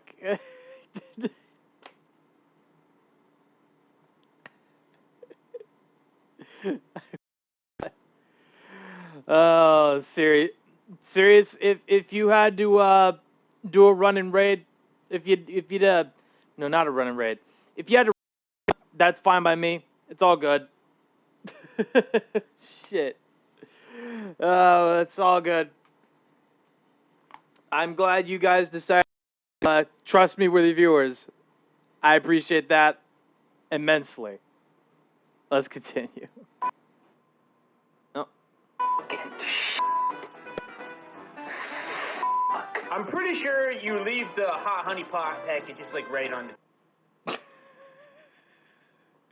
No.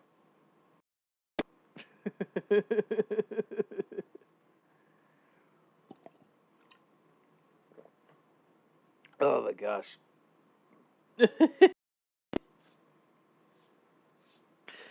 No, you don't. Pepperoni placement must be perfect, or the President Pepperoni will find you. The oven is preheated for all the people in the comments in the last video. I do preheat the oven. I just don't show that because, like, why do you want to see that anyway? Look, it's preheated.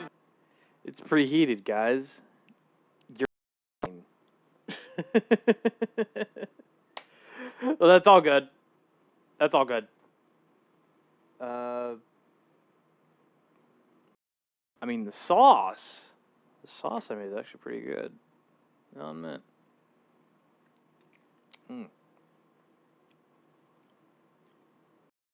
Oh, there's a lot.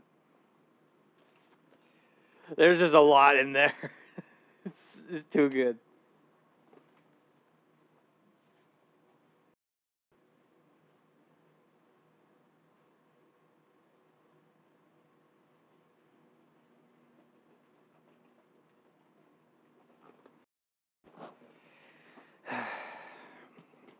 And before I forget, I made a protein shake this morning. I had enough to fill up 2 bottles worth. I did have one this morning, but I was just like, that is too good. Too good, man. Like, come on. It's not fair. Sorry, I had to stop by the bathroom to throw up. Welcome back, Kibo. Yeah, the Raiders, they raided in 7 minutes ago. And I completely missed it. And so did you. I don't think Sirius has left any more chat messages. It's fine. As long as the viewers are here, it will be fine. It's all good. Like, I'm just defrosting. Oh, no. Stop leaving comments about it. I still get comments about that, like, every day. Put the pizza in the oven. Oh. When the moon hits your eyes like a big pizza pie. All right, I'll see you in 18 minutes. It's actually in there. Dude, just in case you didn't believe me. Actually, that's not even a real pizza. We just photoshopped it in there. Okay, bye. Oh, wow. Pizza. Who delivered? It's not delivery, it's DiGiorno. Oh, it's still hot. Delivery guy must have flown here. Nobody flew anywhere. It's not delivery, it's DiGiorno. DiGiorno? DiGiorno Rising Crust Pizza is a whole new kind of frozen pizza. Its crust rises and bakes up fresh like pizzeria pizza. I mean, at least he cut it up pretty good. Doesn't look the most appetizing, but I wouldn't be mad. I wouldn't be mad at the person who gave me a slice of DiGiorno pizza. I wouldn't be. I wouldn't. Hi, I have cooked the pizza. I have taken it out of the oven, and I have even sliced it into slices, into pieces. And now, you know what time it is? We've got to, well, actually, hold that thought. I was going to drizzle the honey. Let's try it without the hot honey first. So this is a stuffed crust, but it's also a thin and crispy stuffed crust, so I'm not sure how much actual cheese is going to be in there. You can see a little bit. Actually, this is the crust here. It's actually fairly long. The cheese goes over it on a good portion of that stuffed crust, which is nice, I guess. Let's try it raw. Why is it giving like a Chuck E. Cheese's taste initially? I haven't even had Chuck E. Cheese in like 23 years. I made that number up. But for some reason, that was my instant thought when I took the first bite. It tastes like Chuck E. Cheese. The pepperoni doesn't, though. The pepperoni is way better than like a Chuck E. Cheese style pizza. It was a nice cheese ball. Cheese tastes good. Pepperonis are fine. The sauce is actually not that bad. I used to not like DiGiorno very much, specifically because of the sauce. I always felt like DiGiorno's sauce tasted like it had cinnamon in it. I don't know why. It just kind of had a weird like cinnamon taste. I'm not getting whatever that is on this one. Let's try the stuffed crust. There is an existing cheese pull on that. I'm not normally a stuffed crust person, but you know, it's all right. It's a nice little novelty. I will say though, it doesn't really work on a thin crust pizza because you know you want like a stuffed cheesy crust to be like nice and soft and kind of doughy. It's just crunchy with some cheese in the middle of it. So I don't know if I'm not a big fan of it. Not bad, but it doesn't really do it for me. Okay, it's time to get serious now though. It's time for the fucking hot honey. Was that a little too serious? Sorry, I thought if I like cursed it would make me sound like more intimidating. Let me know if it worked. Despite my initial misgivings, I do think that this could be good. Let me get the broccoli. I think it just finished defrosting. Just give me a sec.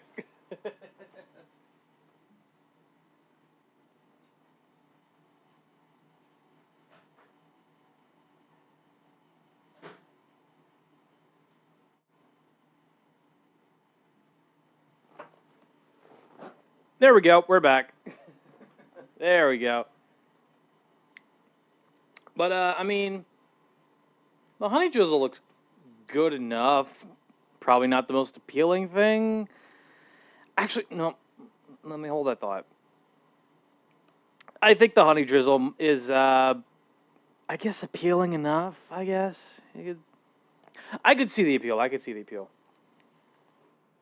Good. I mean, I love spicy, sweet, savory stuff, so keeping an open mind, I just never thought to put honey on a pizza. All right, I tried to do it like the box. There it is, nice and glistening. Do you want your pizza glistening? I guess. Let's try it. Very sweet right off the bat. Huh, it's pretty good. That's pretty good. I kind of want a little bit more. First it's sweet, then it's savory, then it's sweet again, then it's a touch spicy, then it's savory again, then it's sweet again, then it's sweet and salty, then it's spicy, then it's sour, then you die, and then it's sweet again. I don't think it's gonna become like a new go-to pizza topping for me. I mean, pizza's already unhealthy anyway, so do I really need honey on top of that? But definitely worth trying, definitely tasty. I'd even potentially consider getting this again. I don't know if I will, but I'd at least consider it. I still think the stuffed crust on a thin pizza is a little unnecessary, but it doesn't really take away from anything. Overall, not a bad start to this 1 week pizza video. I'm actually impressed. I'm gonna have to give this an A. I'm throwing it up at A. I'm not gonna just like give away an S just on the first day, but it is A worthy, I think. Not bad at all. See you tomorrow on a probably not A pizza. We'll see. I got you for 3 minutes. 3 minutes of free time. Hello, and welcome to day 2. I said hello twice because it's day 2.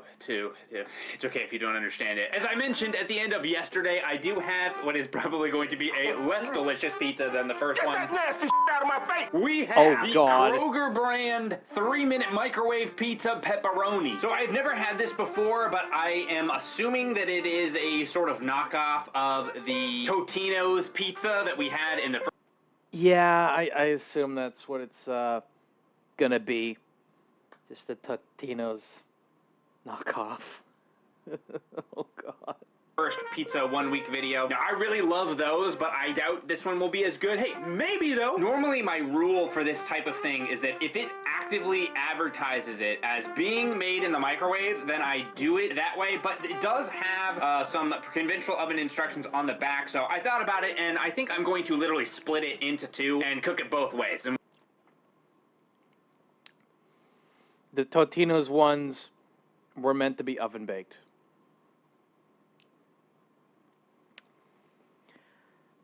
I understand that, Kibo.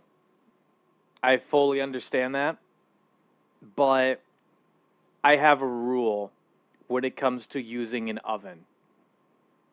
if the oven is older than you are when you first, like, I don't know, move into a place, you're not using it. You're not using that oven. However, if the oven is younger than you when you first move in, you're definitely using it. You're definitely going to use it a lot.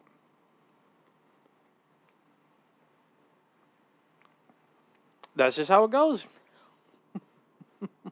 And we'll kind of compare them that way. I think that'll be more fair to the Kroger 3-minute microwave pizza. I don't want to be unfair to the Kroger 3-minute microwave pizza, lest anyone claim that I am unfair to the 3-minute microwave pizza. But I think it'll just be more fun also. Let's go ahead and open it while we're here. We might as well. We got better lighting and everything. It's pretty small, which is probably good because I'm going to be eating a lot of calories of pizza this week. It does definitely look like the Totino's pizza. My hand is bigger. Not a lot of cheese, as you can see, but that's kind of how these Totino's pizzas usually are, I think. The sauce is very generous, though, all the way to the edges. All right, I'm going to head to the kitchen, slice this thing in half, and we'll get both of them cooking. All right, so I have the oven preheating. I'm going to put that one in the oven first, and we can start the microwave version. Since I did split it in half, I'm going to have to lower the time to heat it up. I'm not exactly sure how long. I'll kind of just eyeball it. We don't want another bagel bite situation.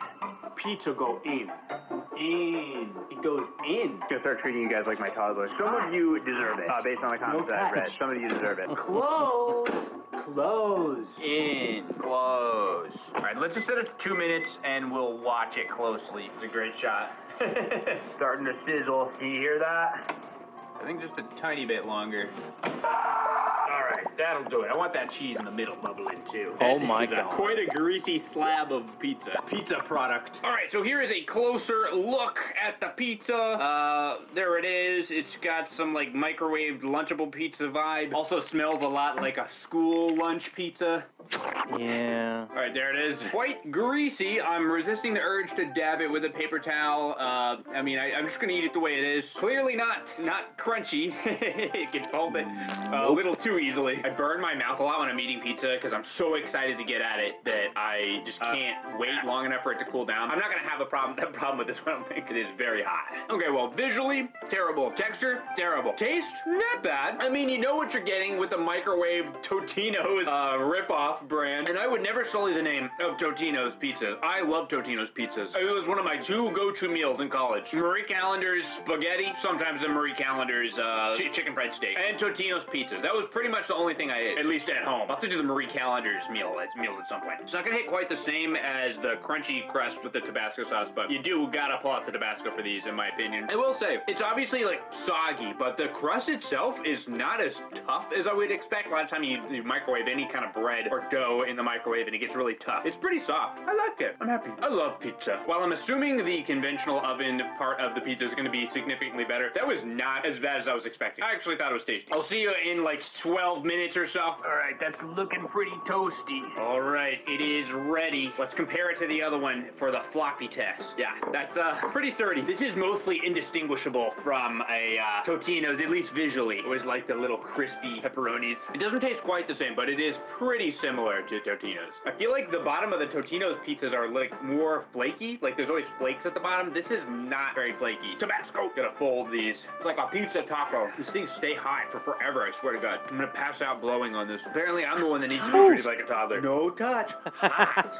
I don't care. I'm gonna eat it anyway. We have our first Totino's-esque flake to fall off, though. Fairly comparable to a Totino's. The only problem that I will say is it's not quite as good as a Totino's, and price-wise, I don't really know if it's worth going for this one. Totino's is $2, this is $1.25, so that is significantly cheaper, but this is a lot smaller than a Totino's. Priced by the ounce is such a small difference that I don't know if it would really be worth getting this unless you're just not hungry enough to eat a full Totino's, I guess. But I will say I did enjoy it. I love this kind of this kind of school lunch pizza. I ate this kind of thing growing up all.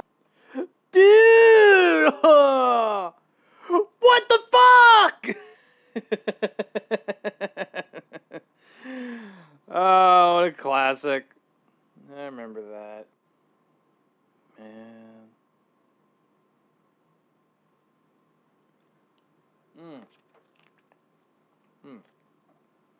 all the time in elementary school. That being said, I do have to judge it realistically. It is not a top tier pizza. I'm gonna have to give it a C. No, I'd give it a high C. I liked it, but it is still a C. All right, I'm actually not even sure which pizza I'm gonna eat tomorrow. I guess we're about to find out. Hey, what's up? It's me, Jack Black. All right, day 3. I'm still excited for pizza. It's gonna take more. I was not expecting that edit. Oh shit. More than 2 days for me to get sick of it. I doubt I'll be sick of it on the last day. Let's go. I have a few pizzas stocked up in the freezer already, but I went out to get a specific pizza for today. Unfortunately, I did not find the brand I was looking for, but I did find one that I wasn't even looking for. I would have been looking for it had I known they even sold this brand here, but apparently they do sell it at Target. Jack's. Yeah, Jack's. That's what it's called. I'm more of a Red Baron person personally, but I've known people to swear by Jack's, so I'm very excited to try this. So this is clearly a thin style pizza, very, very thin. It kind of reminds me of like a Tombstone kind of pizza. I have no idea which one actually came first. I was gonna say only 340 calories. Yeah, right, 3 servings. I'm eating this entire thing. Give me a break. Great on the grill. I unfortunately am not pulling out the grill for this one, but we'll do the oven. It'll be fine. Throw cardboard on it. Hold on. I have put one of these cardboard pizza things in the oven before. Nothing caught on fire, luckily, but the pizza was way too soft, which is almost just as bad. All right, I am pretty damn hungry. It's already like 3 o'clock. I haven't eaten yet, so let's get this baby cooking. Almost ready. Oh my god, I feel so good. Where's the pizza? Where's the pizza? I'm in love. I'm having a relationship with my pizza. This is pizza margarita in Napoli. It is your moral imperative to eat and enjoy that pizza. Oh yeah. I like pizza. I like it. Here's your pizza, sir. Oh wow, thank you so much. You. It looks delicious. I hope you die. Chill out. Bye. Okay, this looks good. This looks right up my alley. I've been trying not to do ranch with every pizza like last time, but this one just looked like it would be really good with ranch. This super thin crust. Oh, look at that. That's sturdy. Jack, how does he do it? I'm already impressed. First bite.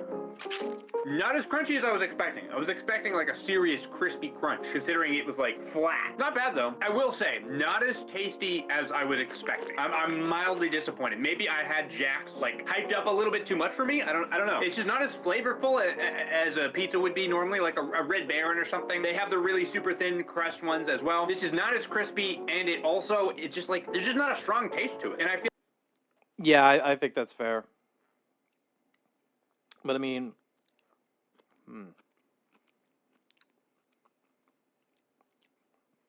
if I were to eat a frozen pizza, I would improve it by seasoning it with garlic powder and basil.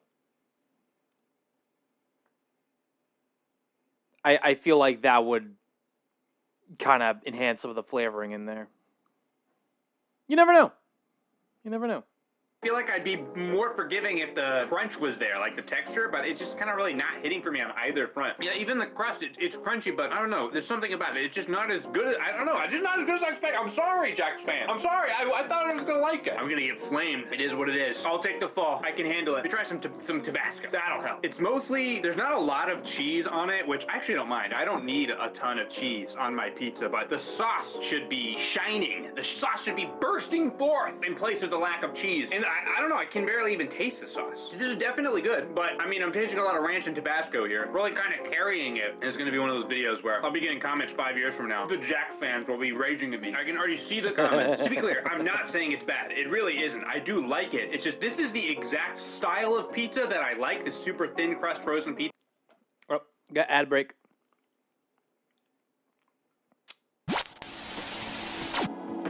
Chat, we'll be right back after these messages. Don't go away.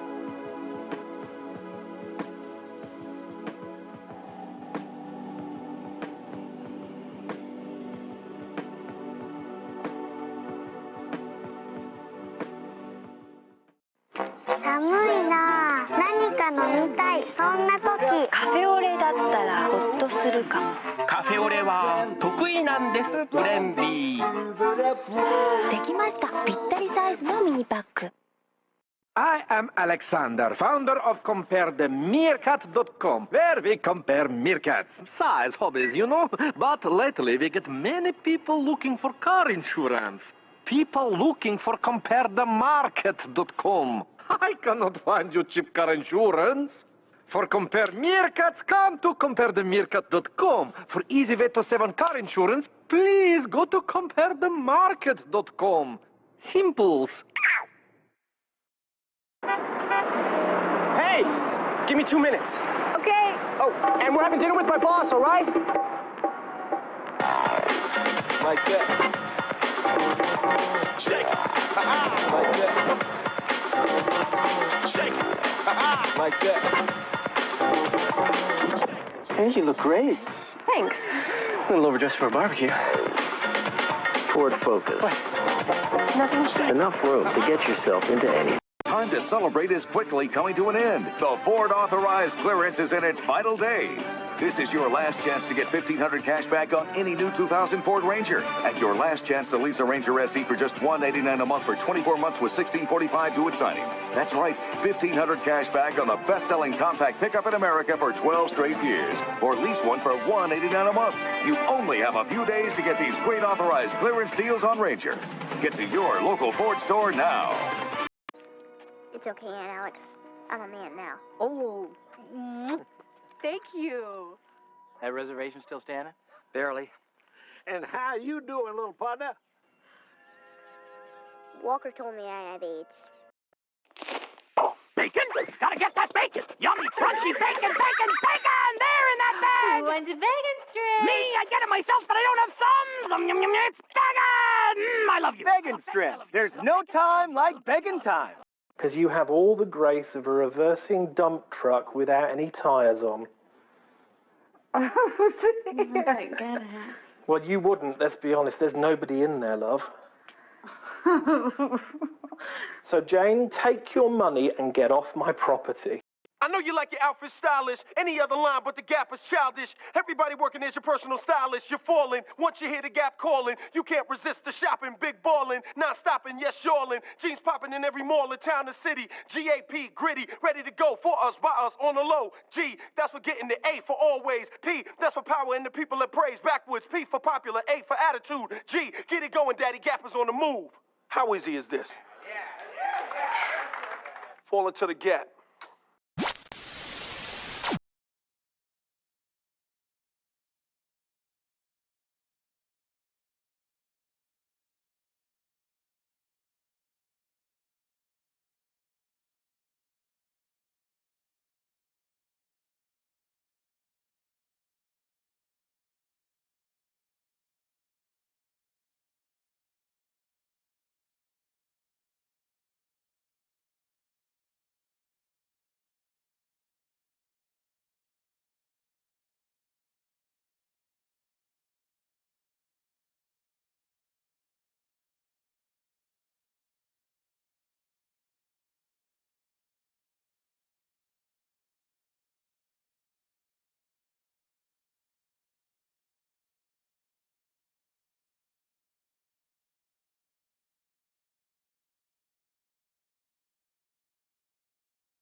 Welcome back from the ad breaks chat. I am so sorry for keeping you guys waiting.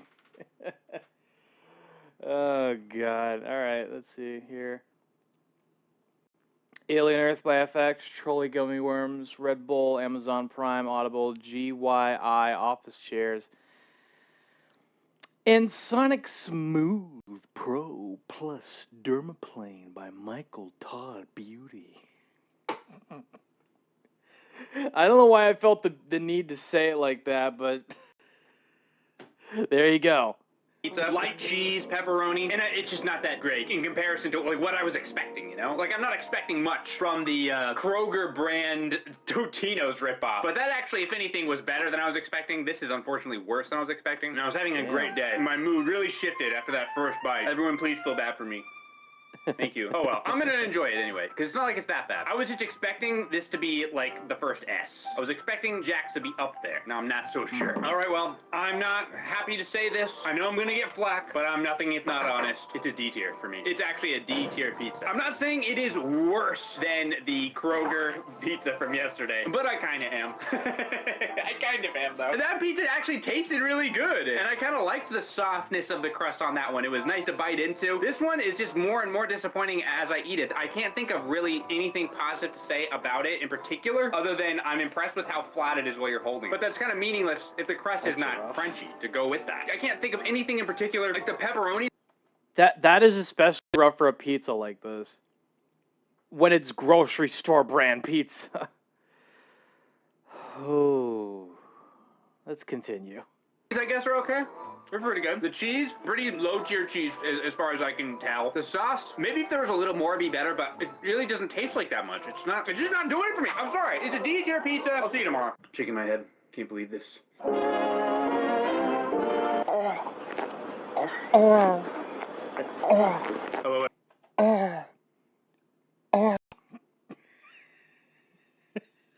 I fucking love that meme. I miss it so much. Hello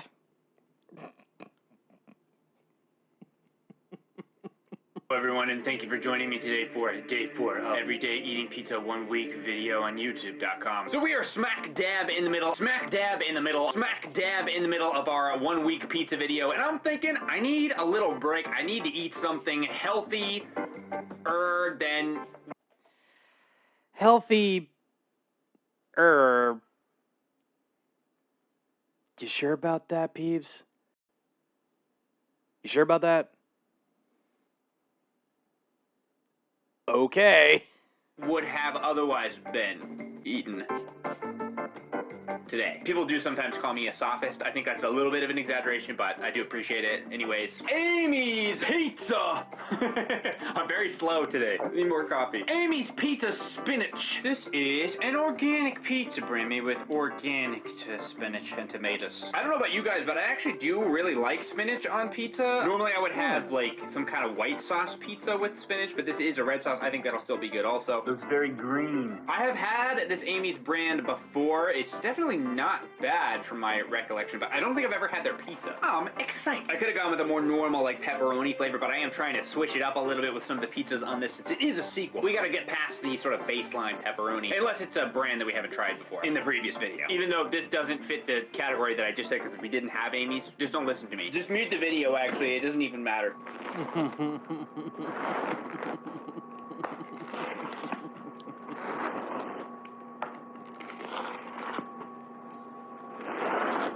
This matters. This absolutely matters. Get the pizza one! Alright, we have our spinach pizza. It smells a lot like pesto, but according to the back of the box, it does not have any pesto.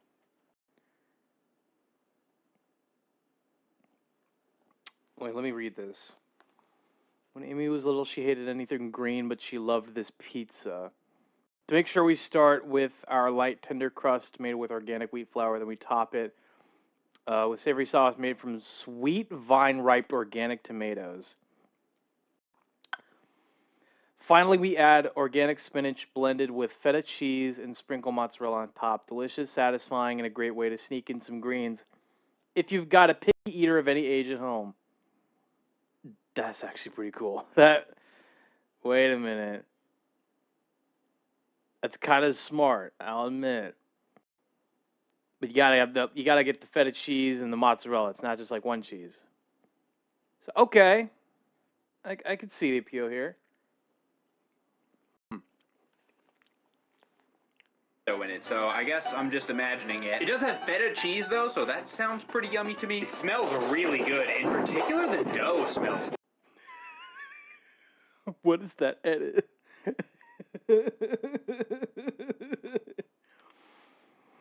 Man, Raven would be eating this up right now. I will eat it now. On a recent short, someone was making fun of like how I took small bites or something like that. Like I didn't realize people were this critical. Is this a big enough bite for you? You shut up! You shut up! Are you doing this? No, I'm doing this.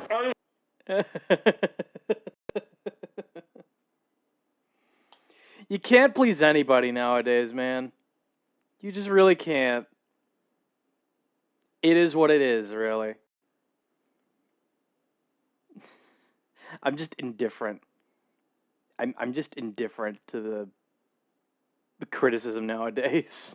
Are you happy now? This is good. This is really good. It's not like the most flavorful pizza in the world. I'm not really tasting the tomato sauce much at all. Or I shouldn't say it's not flavorful. It doesn't taste like a regular pizza. You know, I think of pizza, I think like tomatoey sauce flavor, maybe pepperoni or meat. Yeah. Obviously, there's nothing like that on it. It's more a mild taste, but it's very pleasant. And a lot of the flavors coming from the dough, as I was mentioning. The dough smelled really good. It tastes good too. I'm glad I didn't get any ranch or hot sauce for this. I don't even know what hot sauce I would use for this. I feel like it would ruin it though. It's just a very pleasant taste. It doesn't need like a spicy kick or anything to it. I can't get over how good this dough is. It's firm on the bottom and the crust is nice and crunchy, but it's still like soft and pleasant to bite into. Man, Amy's, I didn't know you were built like that. Amy's Pizza.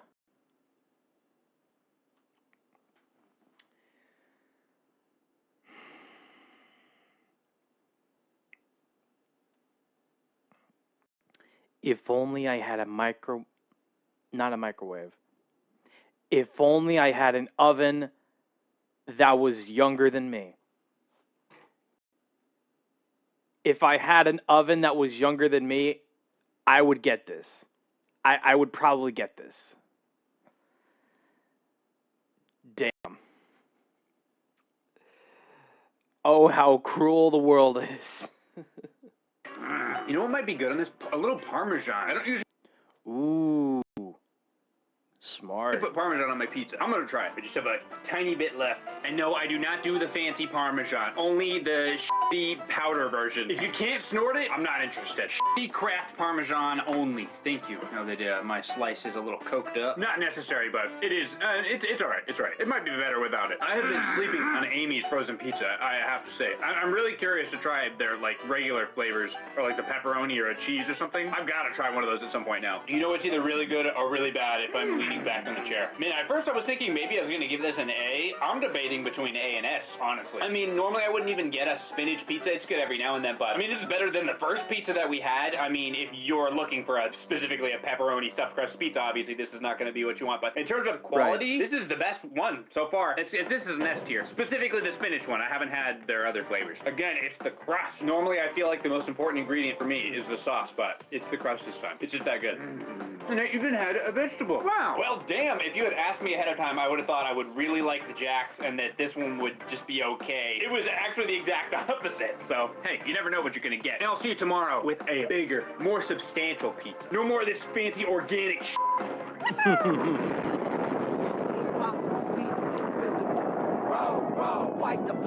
Yo, what up? Welcome to Peeb's Pizza Kitchen. We have a pizza today. Just one. It's for me. I'm sorry. You can go home. We don't have any pizza for you. I was gonna have a different pizza today, but I changed my mind last minute and got this pizza. Rouse Brick Oven Cheese Pizza. This is a brand that I have never had before, but I have had their pasta sauce. I used to be a Prego guy, but recently I've switched over to this brand called Rouse. I guess that's how you pronounce it. Mostly because it has no sugar in it, but I've really grown accustomed to it. I really started to like this brand, Rouse pasta sauce. So I'm having some high hopes for their pizza. This one in particular looks really good. Look at the crust on this. It looks so simple and pleasant, which is why I decided to get the cheese and not the pepperoni. I wanted this very simple, pleasant, delicious, crispy cheesy, saucy pizza to be untainted by greasy Ronies. Look at that. Look at that. Oh my God. I'm really hyping myself up on this pizza that I've never had before, so hopefully it's actually good. There's not even a pizza in here! What the hell? You already cooked it. I guess that's the end of that. I already took the pizza out because the box wouldn't fit in the freezer. So I'll go get the pizza. It's downstairs. You just wait here, though. I mean, no, actually, I'll take you with me. I'll take you with me. Come on, let's go.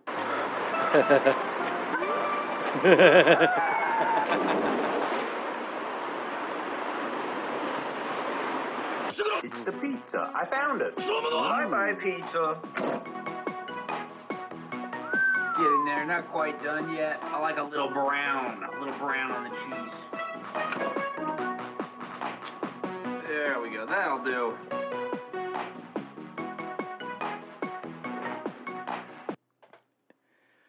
Why didn't you just grab a spatula?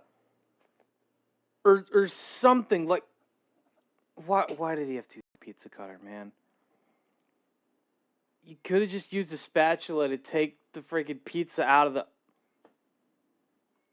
Come on now, Peebs. Come on. You're better than this. And I'm the one saying that, of all people.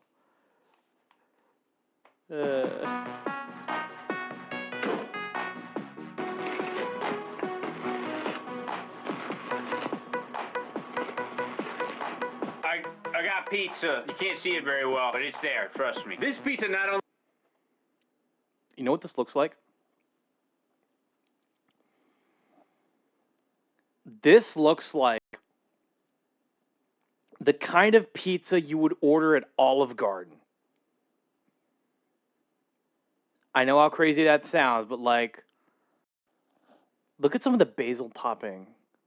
The basil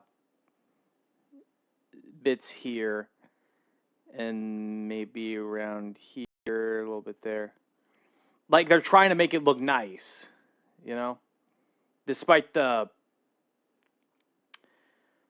not fully burnt, but like crispy edge along here. It's interesting. It's an interesting look for pizza, for sure. only looks really good. That is a nice looking pie. That's the sexiest looking pie so far, I think. We'll see if it tastes as good as it looks. But it also smells really good. And I'm really thinking cheese was the right choice.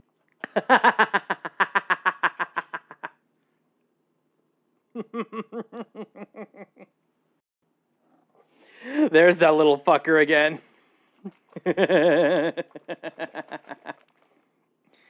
Again, if only Raven was here. She would just be eating this up and just spamming that fucking emote. Choice, because this looks like a kind of fancy pizza. I mean, it's still frozen. I got it at a freaking QFC grocery store, so it's not fancy, but it is at least presenting as fancy, and I appreciate that. Let's try a bite. Oh my god! Struggling with this first bite. It's burning me, it's choking me. This pizza's trying to kill me. It didn't seem that hot, but it's always the... Harder.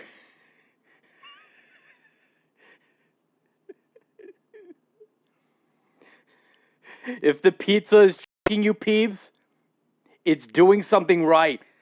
Choke him harder.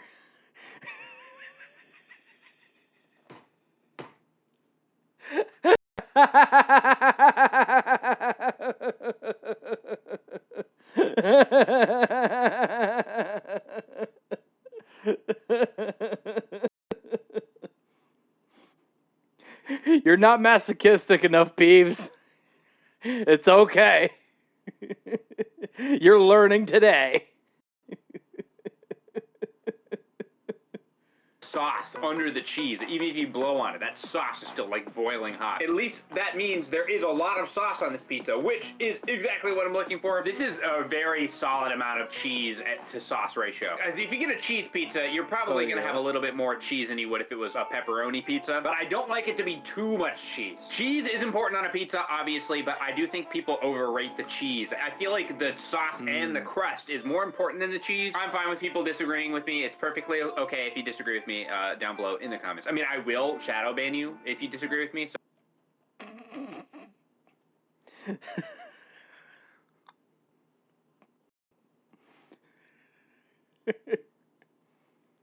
I'm not even going to say anything. You know what?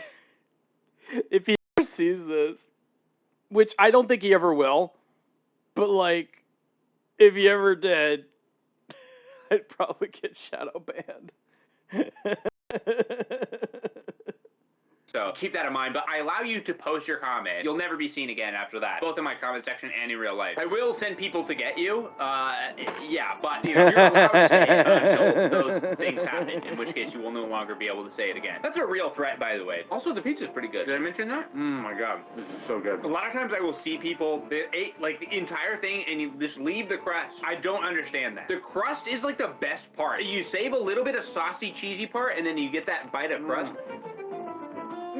That's the best part. I have been restraining myself a little bit. I hope you're proud of me if you saw the first 1 week pizza video. I think I had ranch with almost every pizza. I have been trying not to do it this time, but I was really feeling some ranch today. Let's try it with ranch. Just as the Italians would serve it.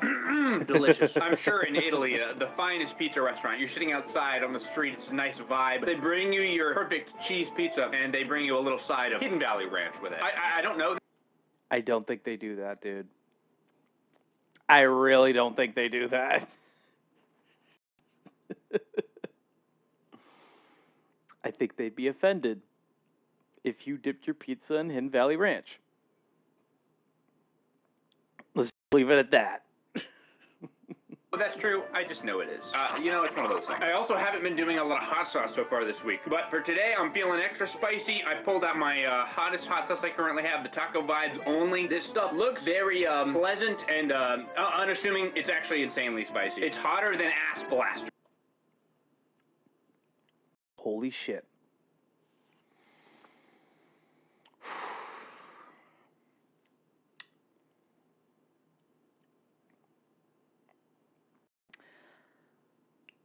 I'm just going to hope that Austin doesn't decide to one day get a Hot Ones freaking hot sauce bundle with the Da Bomb in there.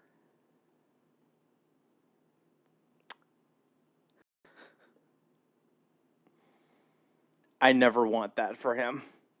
I never want that for him at all.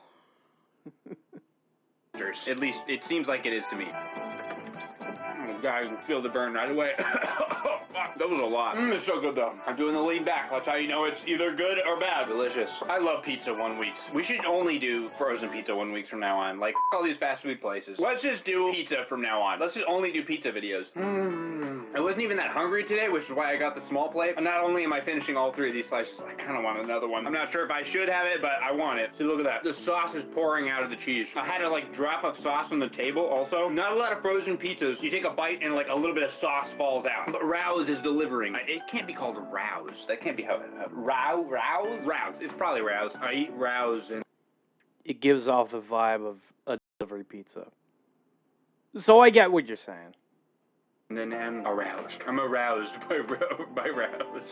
So good. That's an S tier. We have another S. 2 days in a row. I love my job. I was really excited for it based on the look of the box. I thought, wow, that looks great. I already like the Rouse brand pasta sauce, so I was mostly excited thinking, oh, this is going to be great. But in the back of my head, I thought, it can't be as good as it looks on the box, right? It kind of is, though. It is super good. A little bit of an obscure pizza brand, even though I think the sauce is fairly normal. I mean, you could probably find Rouse sauce in like any grocery store. I've seen it in Costco, yeah. But I don't see the pizzas that much in the frozen pizza aisle. And trust me, I'm a frequent visitor of the frozen pizza aisle. So you may have a hard time finding this, but if you can, I'd recommend it. This is super good. I might have to drive a little bit out from my normal grocery place just to get this pizza again. Damn! All right, I'll see you tomorrow for a pizza that, well, what do I have left? 2 days? Oh, okay. All right. Well, tomorrow's going to be a controversial pizza, I think. It's a Hawaiian, okay? I'm just throwing it out here now. I'll see you tomorrow. Pineapple pizza! Hey, everyone.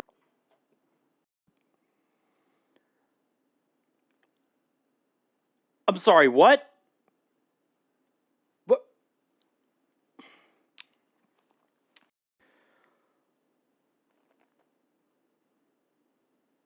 What that?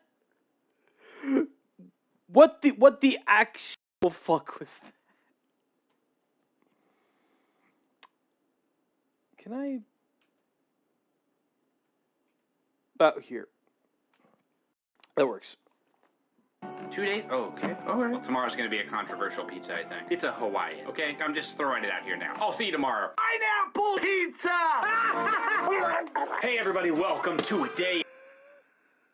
Wait a minute.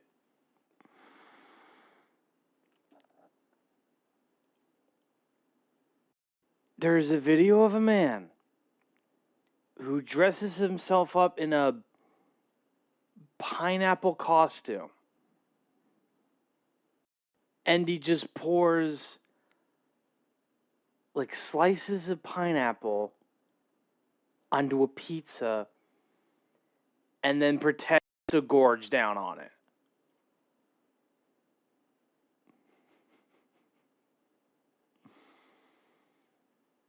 Peebs, you need to give your editor a raise. If you can. I'm not saying you should. I'm just like...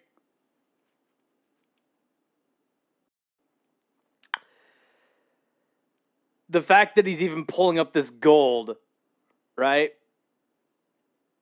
It's warranted. It is absolutely warranted. A 6. As I mentioned yesterday, we are going to be changing it up a little bit. We are doing a Canadian bacon Hawaiian style pizza from Freshetta. Now, I would be like, oh my god, the Canadians, what did they do to bacon? Those Canadian... Those...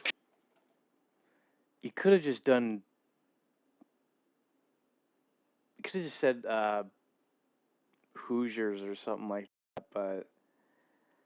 I don't know if they really care that much. They're Canadians.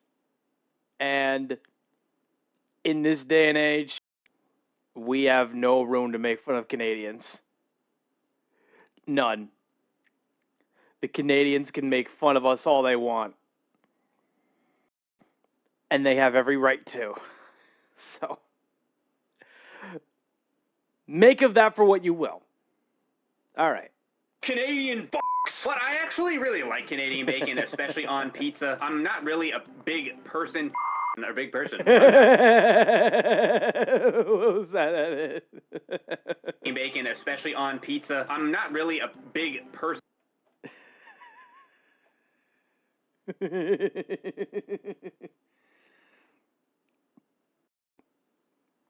I think we need a wide Peebs now.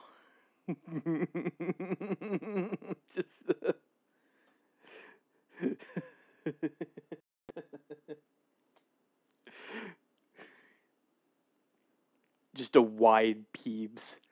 Like that, but like stretched out. Even more.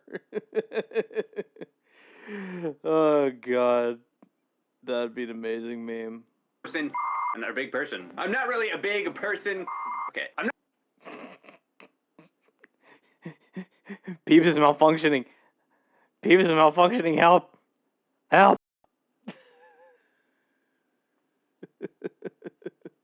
Not really a big bacon on pizza person. There you go. He got there in the end. I mean, bacon's great for breakfast, but on a pizza, it's just a little too fatty, a little too greasy. Canadian bacon is perfect. And I actually really like pineapple Hawaiian pizza. I get irritated with this, like, constant argument about pineapple on pizza. That's fair. I'm not necessarily irritated by the argument. I'm just like, it feels kind of redundant nowadays. Like, if people want to enjoy pineapple on pizza with Canadian bacon or ham or what may have you, just let them enjoy pineapple on pizza, dude. They're not, like, trying to hurt anybody. That's just my take on it anyway.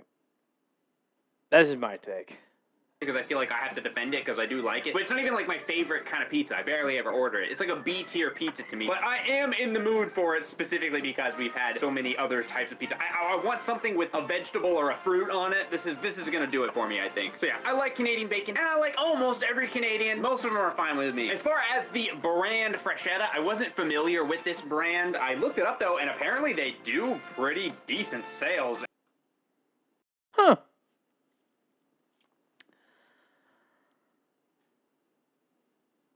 I thought I would have heard of Freshetta.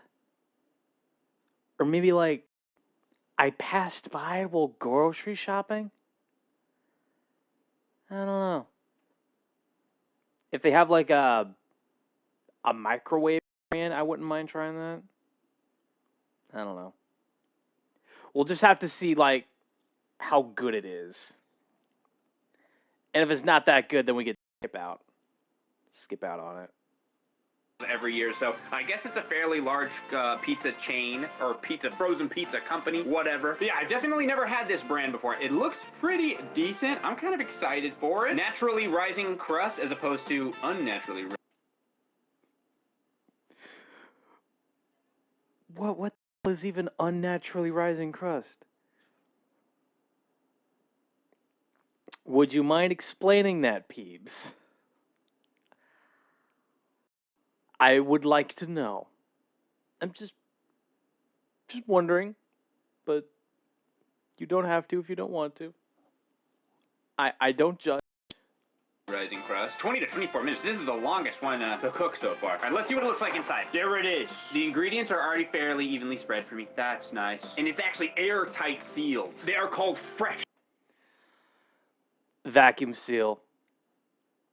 Hell yeah. You gotta love a vacuum sealed pizza. Just keeping all the ingredients on the pizza. Freshetta, so it better be fresh. All right, let's go heat it up. Well, I said they were evenly spread, but now here I am spreading them more evenly. You don't want too many pineapples in each bite.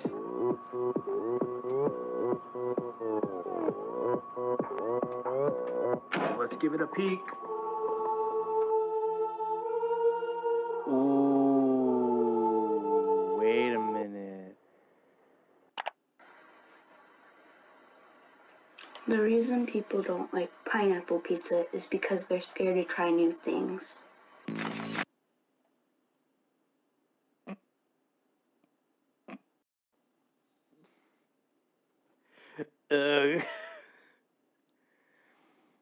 I'm sorry, Kibo, but where's the lie? Cake pop, but okay. Fair enough. Totally fair.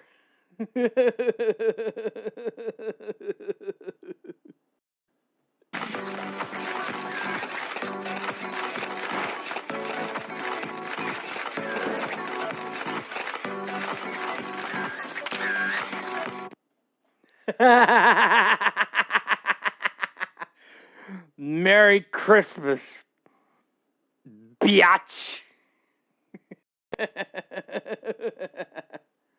This is a thick crust. This is a thick crust. This is a thick crust. This is a thick crust. It's very hot. Man, it's very hot. You can tell from the smoke trails and shit. All right, so right away, this pizza is very saucy. There's a lot of, whoa, my God. There's a lot of sauce on it, which I have already stated I am generally a fan of, assuming, you know, the sauce is good, so we'll see. And there is a bite right there. It's very saucy. There's not even any pineapples on it, so we'll just taste the sauce specifically. That's good. That's a good one. How am I still liking pizza? For the past 2 days, I'm like, man, I really don't want to eat pizza. I'm like complaining to my wife. And then the pizza's ready, and I'm like, pizza. That sauce is really good. That might be the best tasting sauce yet. Yeah, that's great. Bite with a pineapple, not bad. I think this is the first time I've had Hawaiian pizza or any pizza with pineapple, like, frozen. You don't normally see Hawaiian pizzas in the frozen aisle. Again, as I mentioned, I do get tired of defending Hawaiian pizza, like, as if I'm going all out to the death for, like, you know, a pizza that's just all right, average tier pizza to me. Yeah, that's totally fair. As long as you're not hurting anyone with your pizza, I don't care. Oh, God. Do I dare play this on stream?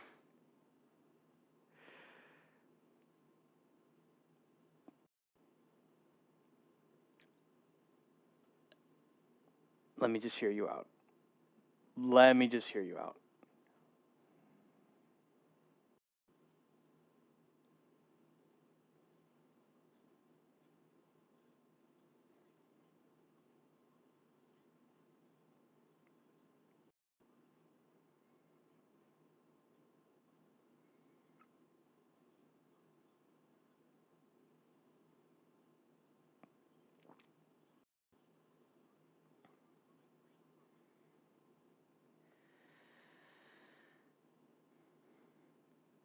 I do not listen to any K-pop whatsoever. I don't know what that last part even means at all. But I respect your opinion. I respect your opinion. But every now and then it really hits the spot. I have to say, if you're one of those people who shits on Hawaiian pizza and you've never tried it, I would say just give it a try, like in all honesty. Because I was one of you at one point. I thought it was disgusting. I couldn't imagine a fruit on pizza. In fact, I still couldn't imagine any other fruit on a pizza unless you count tomatoes. But for some reason, the Hawaiian pizza was pretty good. I was presented with an opportunity to have a free pizza once, but all they had was Hawaiian for some reason. And I was hungry enough to take them up on the offer, and I was surprised at how good it was. Huh. I mean, that's pretty cool. Lyrics to those two songs make more sense than Gangnam Style. I mean, I guess so. I think to me, I don't really take Gangnam Style that seriously, just because. Yeah, totally. But here's the thing. Okay, I don't really take Gangnam Style that seriously, just because I kind of saw it as a novelty song, kind of. It's because of the dance. It's because of the fucking dance, man. Like, I get it, that particular song and music video, you needed choreography for it. Like, what other dance move were people gonna do? Were they gonna fucking hump their pelvis in the air while in the elevator? I don't think they were. I don't think they wanted to do that. No, they just wanted to fucking gallop on a horse, I guess. But like, it's not that serious. And like, real K-pop fans like yourself, like Gangnam Style isn't the best representation of contemporary Korean music, right? In my area, they did the elevator hump. Of course. Oh, that's funny. Hello, Wesley. Welcome to the stream. Hope you're doing well. We're just watching Peebs eating some some frozen pizza. But yeah, Gangnam Style is just maybe not a meme song necessarily, but like, it's just a novelty song. I feel like it's inoffensive. Yes, the lyrics don't make no sense. I get it, but I think if you approach it with that kind of mindset, then it's not as bad. But I understand, Kibo. I totally understand. You're very passionate about this. You've made that clear to me numerous times, but it's just a novel song, and I don't know. It's just a meme. It's just a novelty song that became a meme that's already dead. So yeah, I'm at. Oh my God, Wesley, you're right at Applebee's. Lucky. Oh God. Okay. What did you get? What did you decide to get at the Applebee's? Yeah, I'm waiting for my food. Oh, okay. You're waiting for your food currently. Okay. Well, damn. I was gonna suggest something to order, but that's fine. That's fine too. Oh gosh. I think the last time I ever went to Applebee's, I got oh gosh, what was it? Kind of in the whiskey barbecue burger. I don't know. I don't remember exactly. It was either that or it was like the bacon cheeseburger. I don't remember. I really don't. I think the side we had was oh gosh. Was it the mozzarella sticks? It probably was. That's just my opinion though. That's just me. Let's continue. So I'm just saying, there's definitely some of you out there who are hating on Hawaiian pizza. Right now, typing in the comments, you're going crazy. There's definitely some of you who will actually like it if you give it a try. Let's try the crust. It's a very thick, substantial crust. This might be the biggest, most doughy of all the pizzas that we've had so far. I guess one minor complaint of this pizza would be that the crust is so large. It's actually kind of hard to have like a bite with the sauce and the cheese, which is, as I said before, the crust is sometimes the best part. But you need a little bit of Chicken Parmesan Chini. That does sound pretty good, actually. I envy you, Wesley. I absolutely envy you.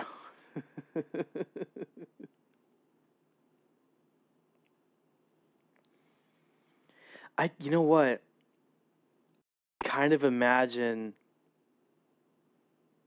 I could kind of imagine your persona eating in an Applebee's. Full on black jacket, white shirt, blue jeans, boots, all that. With boneless buffalo wings, broccoli, and a spicy jalapeno burger. Bruh. You're also getting... Holy shit, that's a lot of food. Holy shit.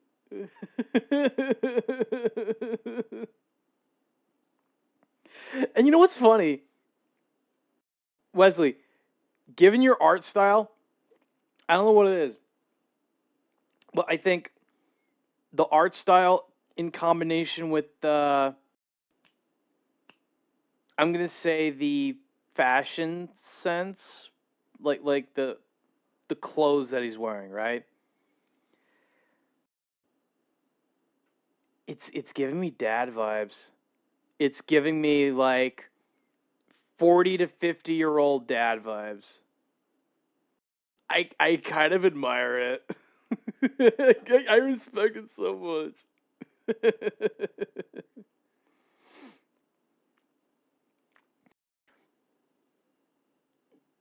Thanks. I like my suspenders. That's fair. That's totally fair. I could imagine like early to mid 30s furries being a fan of your character somehow. I don't know.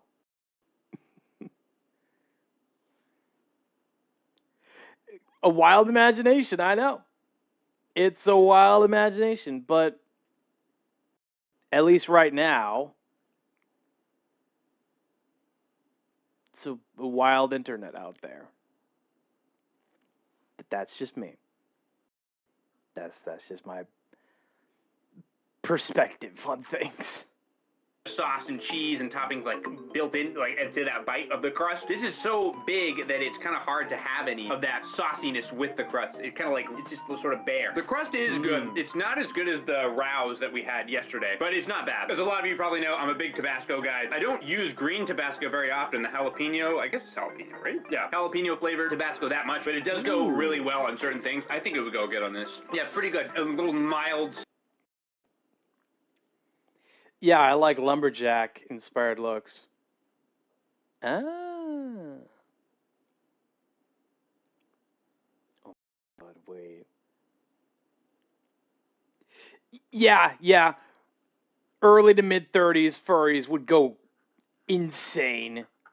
Absolutely insane over a lumberjack type of look. Ooh. smell that lumber. They just want to smell that lumber. Exactly. Yeah.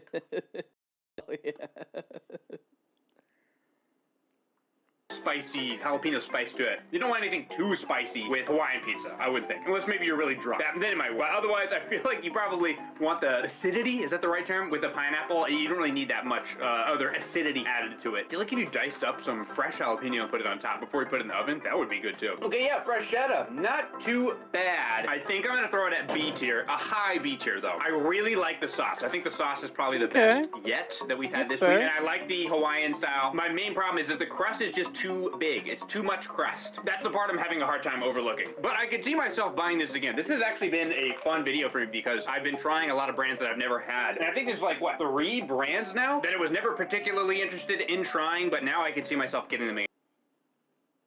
So, yeah. Yeah, you get it. You get it. The only DiGiorno is usually my go-to. I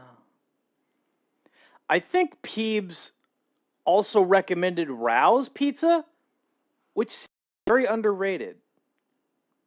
Or Costco frozen pizza. That's fair too. But it seems like you put Rao's Pizza at S, and that's because of the spinach and what was it?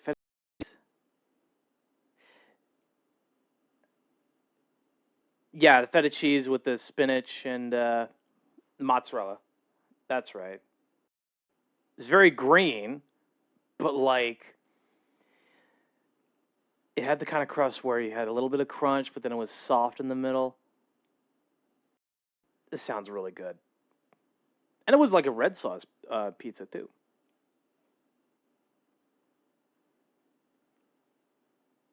Extremely rated, I imagine. And even this one, I give it a B tier, but I mean, like I said, I am obsessed with frozen pizza, so anything C or higher, hell, even D or higher, I might buy. I mean, I would have that great value thing again. Or, excuse me, the Kroger brand.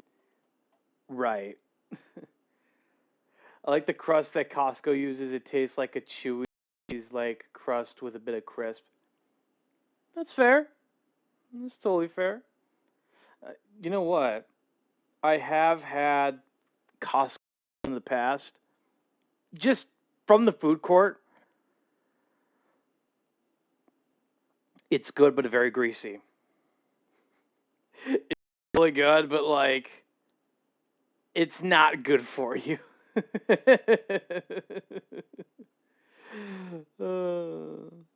I think most of this comes from the pepperoni, but like, it's kind of expected, you know? I think you'd be better off with having just a cheese pizza. Food court version is just as good, if not better. Exactly. The food court pizza from Costco is just that good. But again,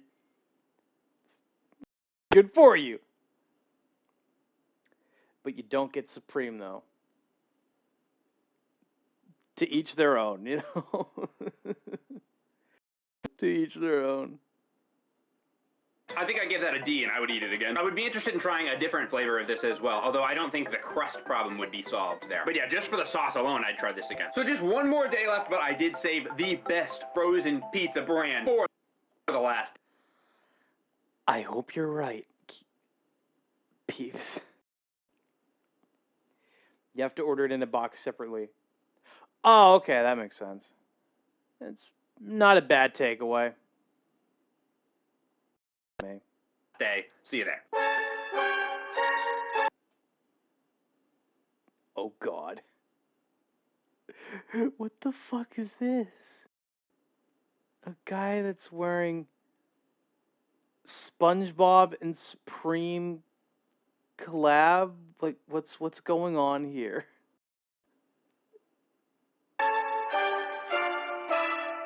All right, everyone, I'm sorry to say, it has come to the end. It is almost our time over together, and we will all pass away once this video ends. Let's eat pizza! Toasty, can you tell that I didn't write a script for this intro?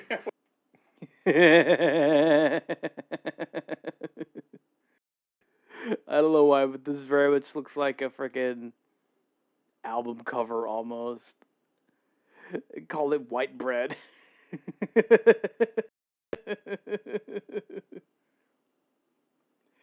It's here. Hell yeah.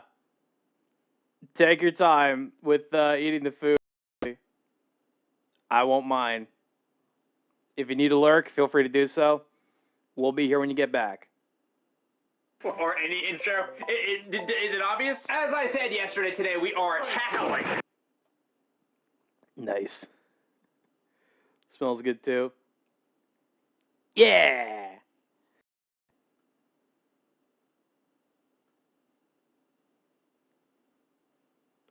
Perfect. Absolutely perfect segue.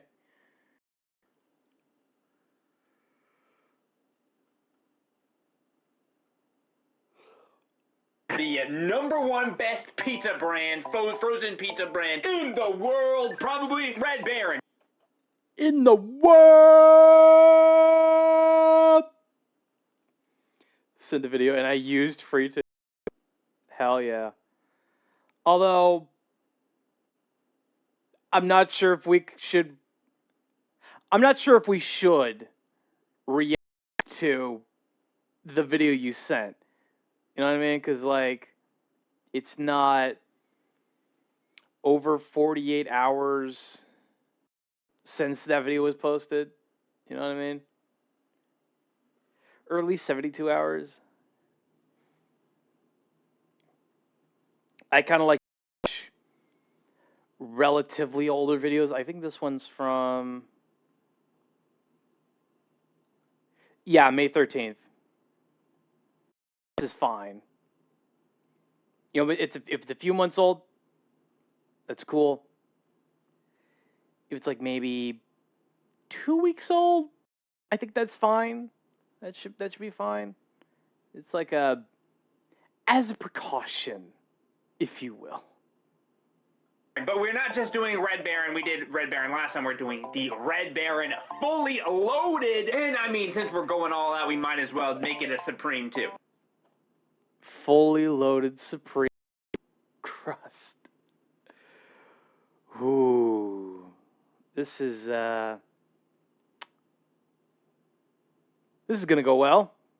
Why not? I don't like olives or mushrooms on pizza, but I can handle onions, peppers, stuff like that. That's no problem. Half a pound of toppings! Half a pound of toppings! Oh, God. There's no way. I guess if it counts the cheese, then maybe. No, I don't think it's cheese. It's more like the pepperoni, sausage, bell peppers, onion, I think. I think that's what it counts as for. But half a pound of toppings!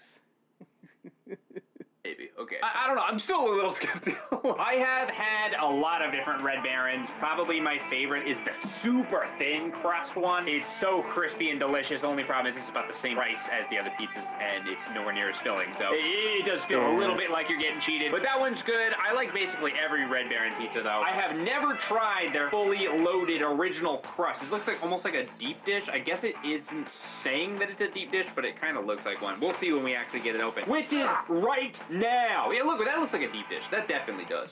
Look at that. That's crazy. I mean, it's mostly plastic, but there you go. It's very thick. Okay, so I'm wondering, is the whole crust this thick? If so, I don't know how much I'm gonna like that. Or is it just thick like this on the crust?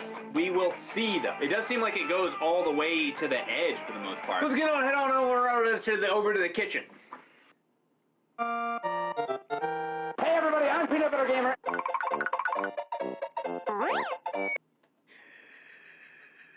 What the fuck?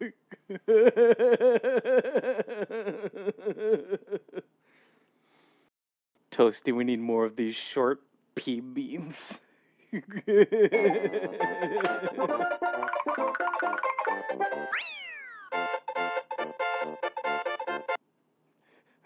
Welcome, I guess Barbie left him to party. Baker,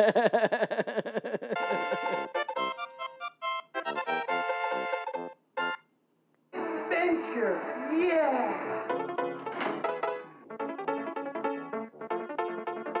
You can tell my oven cooks a little bit stronger on one side than the other with almost all the pizzas that I cook, but this one especially. You can see on this side it's a little toastier than this side. Whoa, that's a satisfying cut there.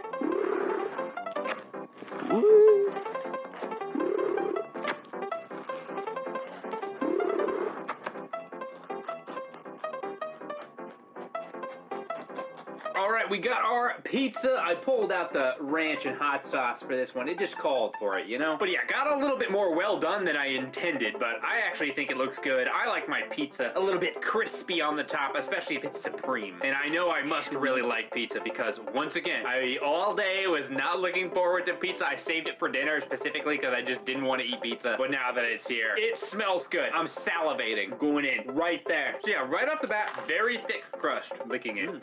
Yep, that's the bottom of a pizza crust. I need another bite or so. Super crispy on the bottom, but still pretty soft in the middle of the crust. I'm a little torn, because on one end, the crust is actually not bad. It tastes pretty decent. It's mostly the texture of it, though, that's satisfying. On the other hand, it does kind of drown out the toppings and the sauce and everything, so I'm mostly tasting bread. That's a shame when it comes to this particular, because like the crust should be the crust should be good, but not overpowering. So go ahead and get an ad break going. Chat, we'll be right back after these messages. Don't go away.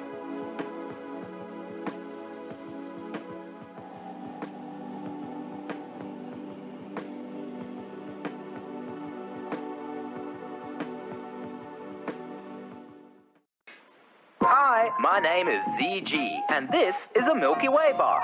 Now, Jack's mum, right? She's always going on and on that Jack eats like a horse, that he's always starving, always wants more, and it costs a fortune to feed him. But when I asked her why she gives him Milky Ways, right, she says, well, I don't want to spoil his appetite.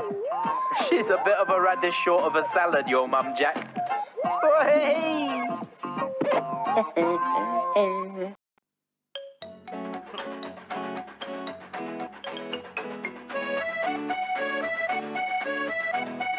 I want some crusher, a little crusher. Milk keeps me fit and tastes so great. I want some crusher, a glass of crusher. It's tough enough to make milk shake. Add milk, or will crusher. Thank you very much. Whoops, there we go. Thank you very much. Excuse me, sir, have you got a ticket? You what? Oh, how much to get in there, mate? It's £2, just down at the ticket office. Is that £2 a fish or all you can eat? No, you can't eat these, sir. They're endangered species. Two right they are, mate. I'll have that big fat one away for a start. Right, come on, out. Oh, easy, Squire. Mind the coat. Leave it. When you're peckish, pick up a penguin. 쿠겐쇼와 안드로이드가 만났네요. 풀터치 앱, 편리한 쿼티 자판까지. 더 중요한 건 무선 인터넷을 무료로 쓰는 안드로이드 탑재폰이라는 거죠. 쿠겐쇼의 첫 번째 안드로이드 탑재폰, 안드로 1. 포켓다가 쇼에다가 쿠겐쇼. It's nighttime in a kitchen just like yours. All is quiet. Or is it? The North American house hippo is found throughout Canada and the eastern United States. House hippos are very timid creatures and are rarely seen, but they will defend their territory if provoked. They come out at night to search for food, water, and materials for their nests. The favorite foods of the house hippo are chips, raisins, and the crumbs from peanut butter on toast. They build their nests in bedroom closets, using lost mittens, dryer lids, and bits of string. The nests have to be very soft and warm. House hippos sleep about 16 hours a day. That looked really real, but you knew it couldn't be true, didn't you? That's why it's good to think about what you're watching on TV and ask questions, kind of like you just did. A message from Concerned Children's Advertisers.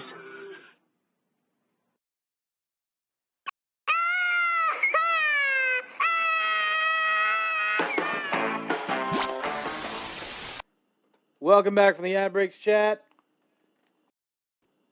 Okay. Let's see what ads we managed to get here.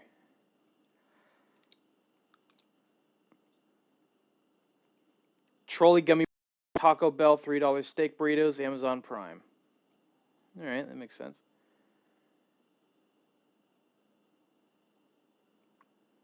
Yeah, I have no idea what's going on with the Wi-Fi. I didn't get anything. Lucky. But anyway,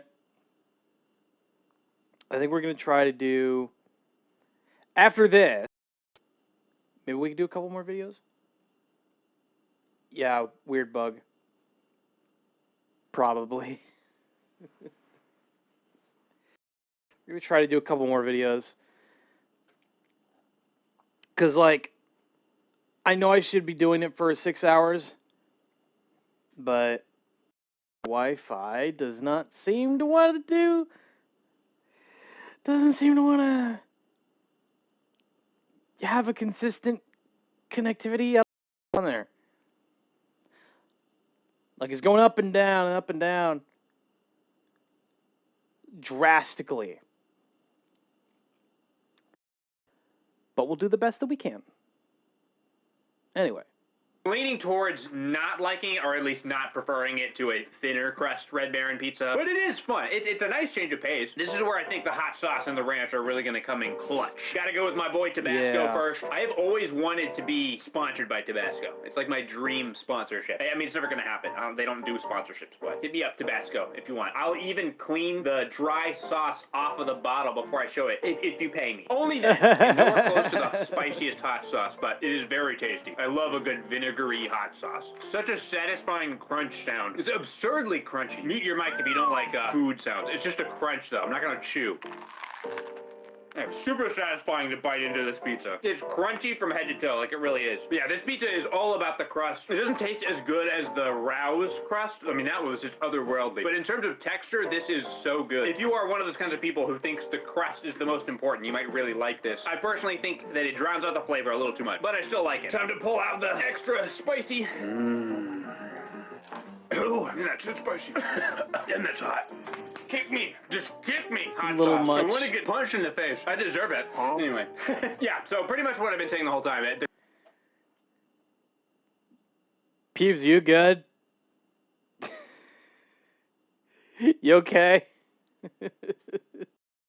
The crust is very good. Toppings are almost hard to taste because the crust is just so overpowering with the thickness, the thick and crunchiness. Not my go-to by any means, but I did really like it. I think I'm gonna have to throw it in a B. Not my go-to Red Baron. Again, that is specifically this fully loaded Supreme original crust Red Baron. Right. I mean, Red Baron's obviously S tier in general. That goes for all of the ones that we did. I mostly had them ranked specifically for the flavor, unless it was like Jack's or something like that. I don't know. That was the basic one, and I really didn't like it. I can't imagine the other flavors being that much better. But yeah, anyway, the surprise hit of this video, really? Rouse and Amy's Organic?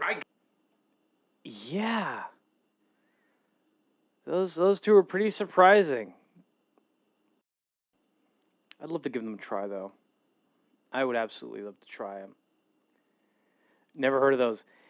Yeah, the Amy's and the Rouse pizzas apparently were really good.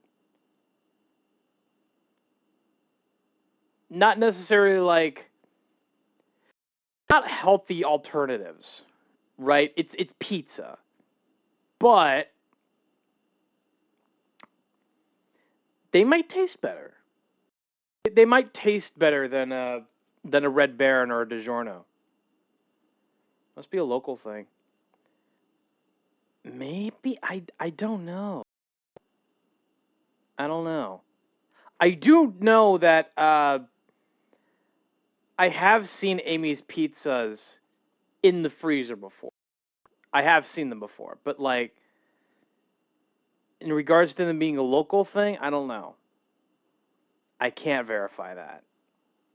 Gotta try more of those. I've literally been looking for those Rouse pizzas when I'm at the grocery store now since I started filming this. Freshetta wasn't bad also. The disappointments again, it was Jack's. I was really excited for it. I thought I was gonna like it. Everybody hypes it up. I just thought it was so boring. Nowhere near as flavorful as I wanted. So yeah, this is my tier list. Let me know. Damn. Jack's is a disappointment. I only ever ate Red Baron, DiGiorno, and Costco branded.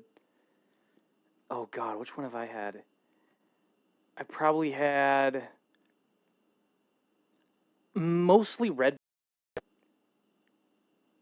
and like local pizza, as well as Costco. Okay, I have that too. It was mainly just like local pizza chains, technically. It depends. It really just depends. But I definitely should give Amy's Pizza a try. If there's like a way I could bake the pizza in an air fryer, that shouldn't be too bad. I actually wouldn't mind doing that. But I don't think the pizza is going to be big enough for the inside of an air fryer. But it is what it is, you know. If you've had these, do you agree? Which one of these looks most appealing to you? And if you haven't already, check out the first 1 week pizza video. If you have, here's another one. Maybe Kid Cuisine, which we just did recently. If you made it through this far, then you might as well subscribe if you haven't and give the video a like. I appreciate you. And I'll see you guys next time. Bye-bye. Yay, that was fun. Okay. Made raw crab. That's better. That's better.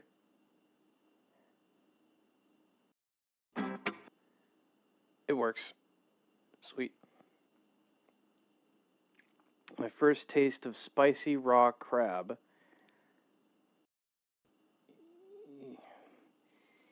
Yangyom Gijan. Terrible pronunciation off the bat. Good God.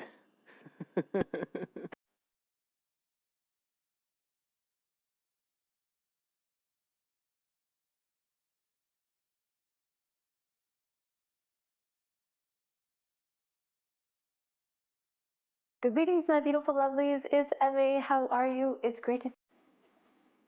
How am I doing?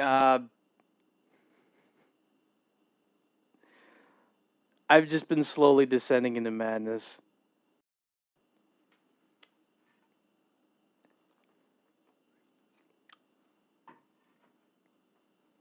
But I'm alive. You know, oh God, yeah, mispronunciation. I'm incredibly sorry.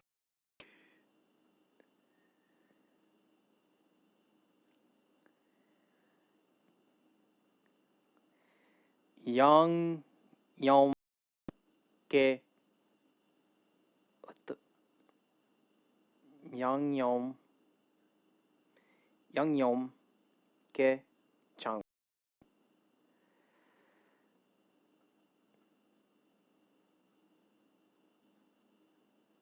Yong Ke Chang. I tried my best. I tried my best. We'll just say it's spicy raw crab. That's it. And welcome back. Today, alright, my lovelies. Today we're going to be making a recipe that I've been wanting. Jang in Korean means to preserve. Okay. To make since I first saw the recipe. I saw Manchi make these marinated raw crab and I said, yes, I want to taste that. So today, that's what we're going to do. We're going to take fresh blue crab and marinate them in a lovely spicy marinade overnight, and then we're going to eat them. They look absolutely delicious. I love crab and I love spicy things, but I've never had spicy raw crab before. So let's go ahead and make it. This recipe in Korean is called yangyom kajang, and it's exactly what I described earlier. We're going to take fresh crab, clean it, prepare it, and then we're going to eat it. It sounds absolutely scrumdiddlyumptious and a relatively simple process in making it. But you must have fresh crab, live fresh crab if at all possible. As some of you may know, I live in Rhode Island and we are able to fish or crab for blue crab. It's really, really fun. I love doing it with children because they can actually catch something. You don't need a fishing pole. You can just take a piece of string and tie a chicken drumstick onto it. Wait, what? You could catch, hold on. Let me get this straight. You can catch a blue crab with a thing of rope and a chicken drumstick.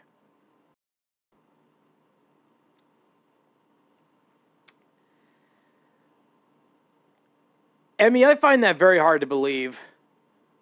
Like, there literally used to be a TV show where fishermen launched entire cages into the Bering Sea to catch crab. You sure about that? I'm willing to at least give you a bone and say maybe you're talking more about like a fishing net. That would make a little bit more sense, but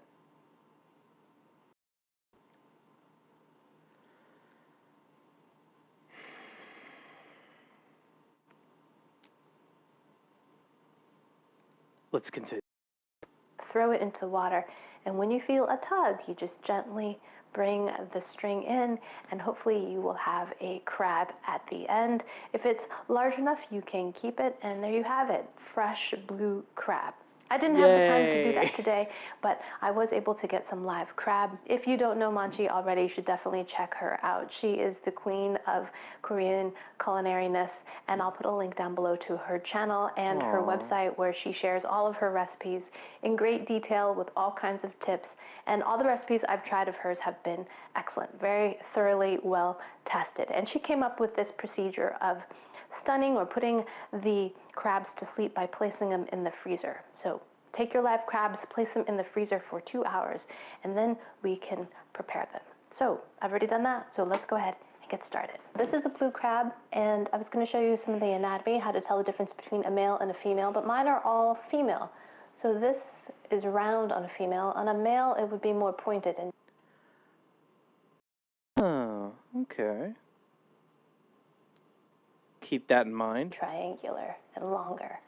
But all of mine are female. So I have about 2 pounds of blue crab. The first thing we're going to do is you're going to lift this flap up here, tear this off, and then we can separate using our fingers or a spoon. We can pull the carapace off like this, revealing the inside of the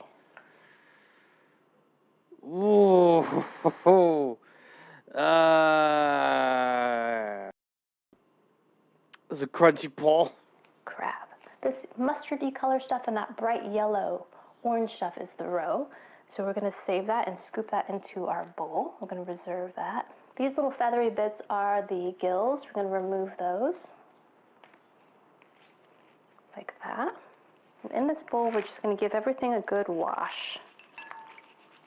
Wash the crab off, get the gills off, give everything a good rinse and wash. Because crabs are bottom-dwelling creatures, and, you know, they're in the mud a lot.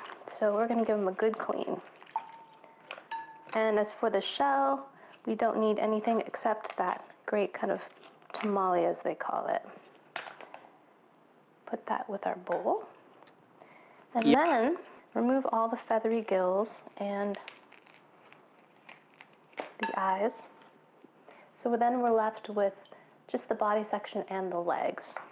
So now we're going to take our knife,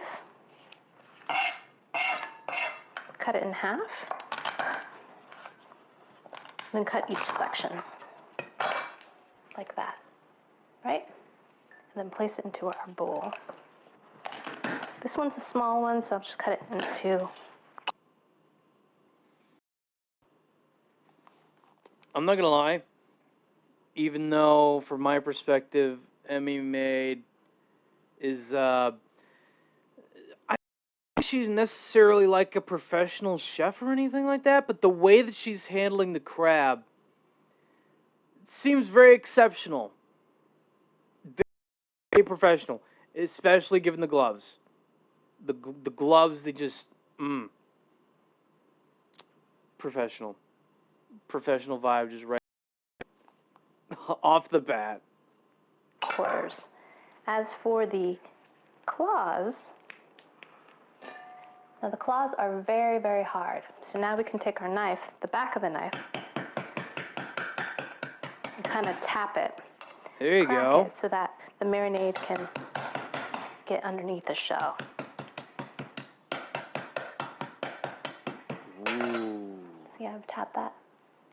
So that way we can get into there. All right, one crab down. Next crab, I'm going to show you again. So you get underneath this little flap. So take a knife maybe. There you go. Underneath that flap, tear that off. And that'll allow us a little handhold here that we can kind of pull the shell off.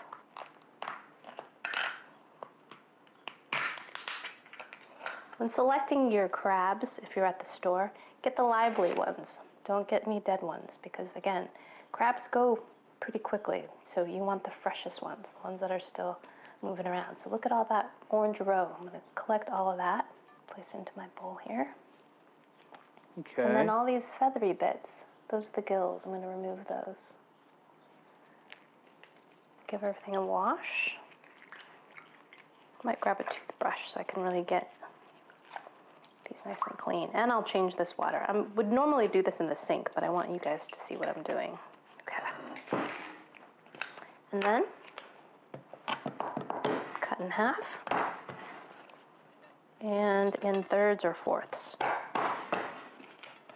See, now you know why I lined everything in paper, right? So yeah, there's the crab meat inside. Okay, I'll be back once I've prepared the rest of the crabs. Alrighty, lovelies, the crabs have been processed. They're all cleaned and chopped. And now it's time to make the marinade, which is pretty simple. We're going to add some minced garlic. This is 6 cloves. This is my pre-chopped and frozen garlic technique. I've talked about it before. I love it. Now we're going to add 1.5 teaspoons of fresh ginger. And I'm just using my microplane here to grate it like that. A little bit of sugar, sweeten things up. Now we're going to add a third. Again, you don't really need sugar in this. I don't know, maybe that's probably just me. Anyway. 1/3 cup of gochugaru, which is Korean red chili flakes. Ooh. That's going to make it spicy and delicious. And for salt, we're going to add soy sauce, 1/4 cup.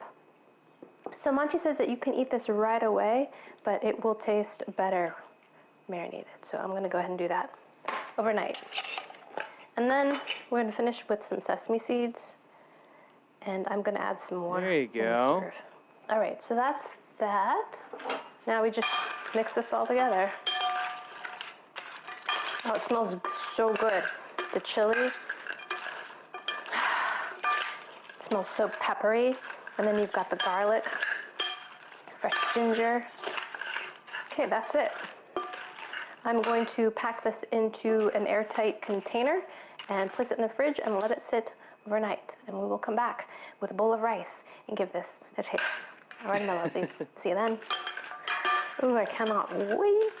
All right, my lovelies, I am back with my marinated crab, and we can finally give it a taste. Okay, I've also got a bowl of hot rice and some chopped green onions for both flavor and garnish. Sesame seeds too. Here is the crab. Smart. Oh, it smells so chili peppered and garlicky. Look at that. And I'm going to give it a stir, and we're going to plate this up. Okay, I want this one. This one looks really saucy. I'm just make a big pile on my plate here. I'm gonna get a couple claws too. Oh, yeah. Alrighty, so here. You know what's funny? Oh yeah, by the way, I'm drinking watermelon lemonade. That's lovely. That's a lovely little lemonade. I'm more of just like a regular lemonade kind of guy, but that's just me. But you know what? If I didn't know any better, if I didn't know any of this was crab, I would assume some of these looked like parts from old Hot Wheels cars that were like dug up from the dirt that was recently rained on. It's such a weird reference point, but it makes too much sense. Are the crab pieces. I'm gonna take some green onions, sprinkle that on top. Ooh. And then some sesame seeds as well.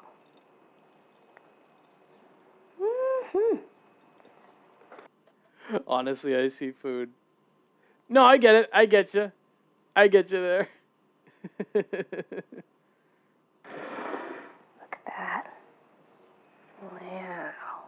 Alrighty, I've got my big pile of crab here. Look at that. And a bowl of hot rice. To avoid staining my fingers, I'm going to wear some gloves, which seems a little bit weird to be eating my food with gloves, but I'd rather not have red fingers and garlicky fingers too. Know what I mean? So, got a bowl of hot rice, and I cannot wait to taste this. So there's the sauce, and there's lots of crab meat in there, but there also is crab meat in the claws too. So, did I crack this one? Let's get one that's nicely cracked. My very first taste of raw crab. Alrighty, here we go. Itadakimasu.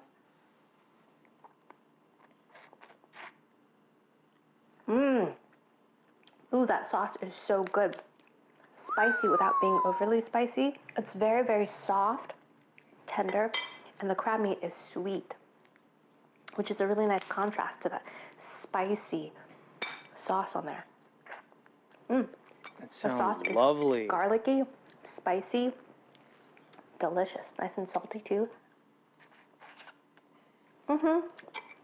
Delicious. I just want more crab meat. I want a bigger bite. Okay, keep going. So inside No, I get it. of the crab I totally get it. leg, there's just a bit of meat inside. It's pretty tiny. Got it. Delicious. Okay, so here's a bit of the raw crab claw. Dip it in some of that sauce. It has such a lovely texture. Very, very soft. Tender. Almost kind of slimy texture, which I love, but it's so sweet. I think I prefer raw crab to cooked crab. It's delicious. Not at all stinky or seafoody. Just lightly oceany, kind of briny. But mostly what I taste is this garlicky sauce, which is intense without being fiery. It's not too hot. All right. Man, everything was so good. I'm glad to hear that, man. I'm really glad to hear that.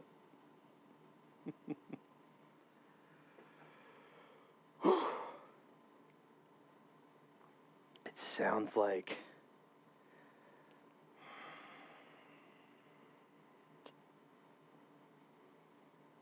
I want to go to Applebee's, but I'm going to restrain myself.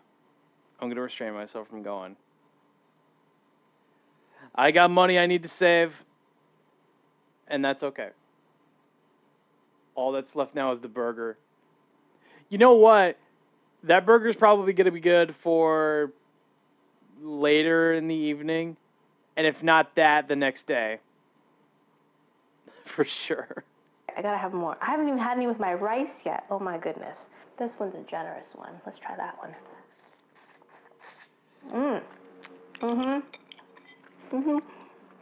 Very saucy. It's not that big. Mm. Maybe. But I don't know. Maybe I'm just not the kind of person that would be like, there's still a burger left. Do I dare eat it? I'm very much a, let me get a box for this. I'll eat this later. It might not be as good as when it was in the restaurant, but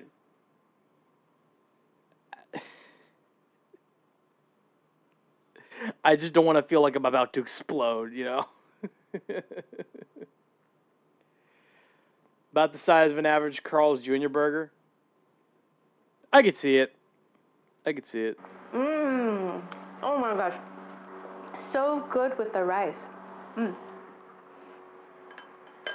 Mm-hmm. Mmm. Mmm.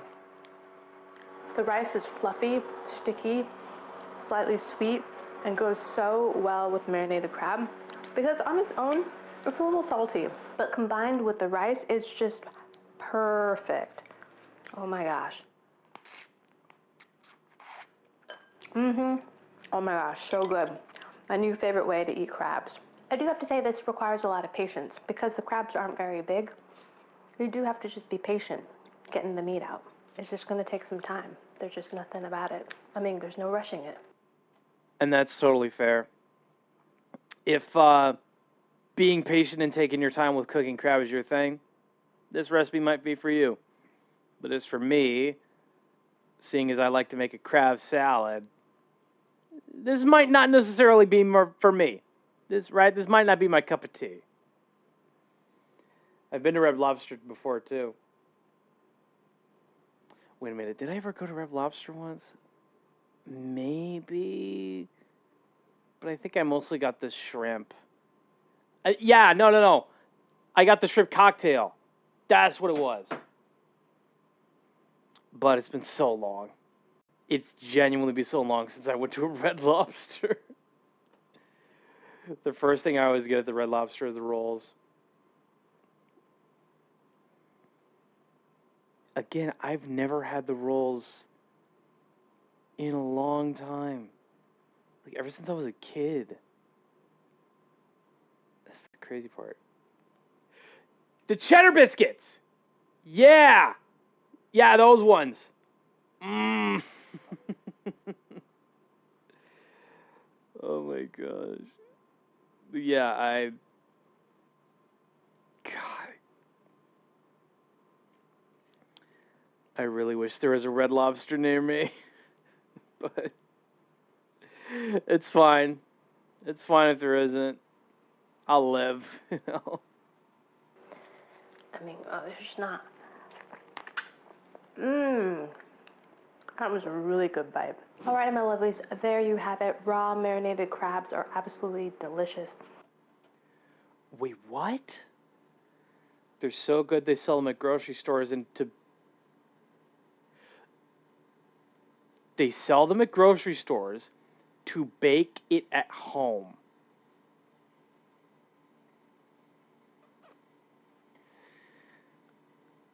Oh my God.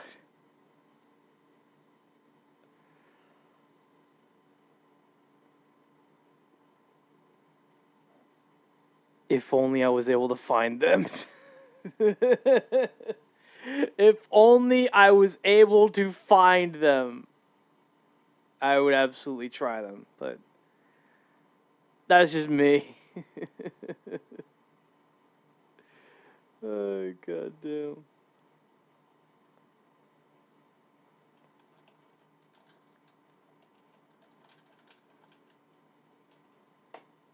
Highly recommend this one if you like sushi, sashimi. They're most common at Walmart. They're mostly common at Walmart.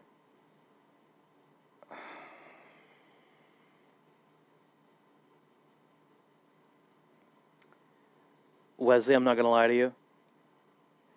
I would go to Walmart and get those cheddar biscuits just to bake them at home, but I don't like the idea of going to Walmart. It's not because, like, Walmart is a bad store. They just have very shitty business practices. And so I refuse to go to Walmart out of principle. I just refuse to go to Walmart out of principle. That's all there really is to it. Like, it's also a Target.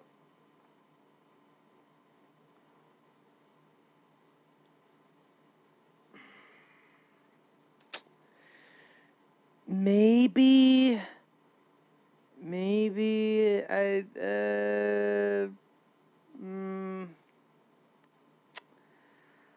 I would need to think about that one.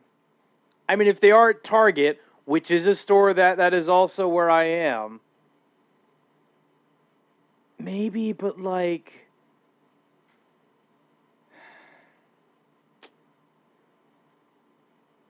but local grocers may have.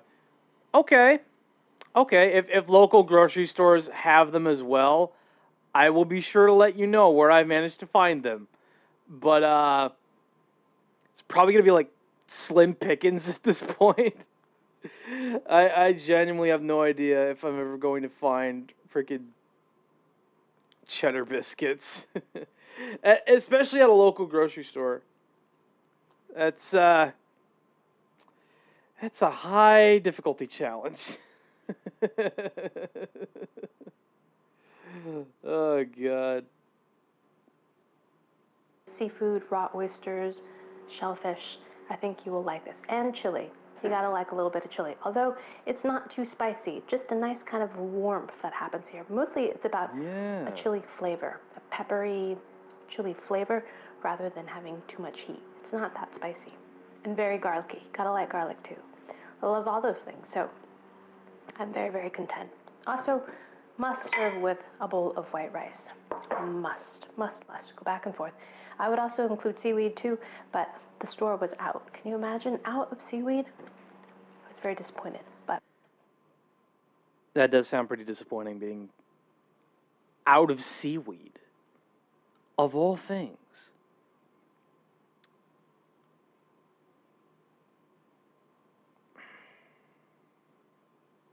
It's like going to a grocery store, wanting to buy salt and pepper, and then seeing that they're out.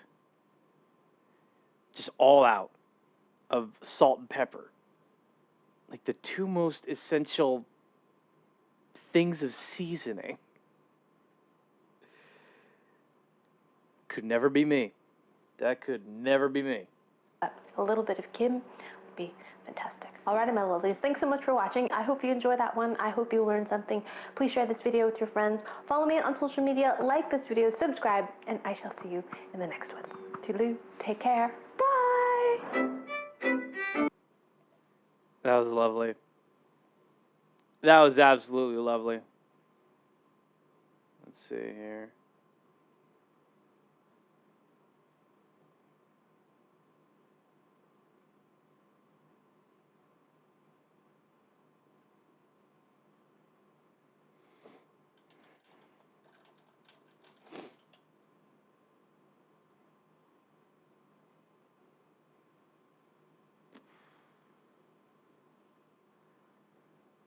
How much time we got left?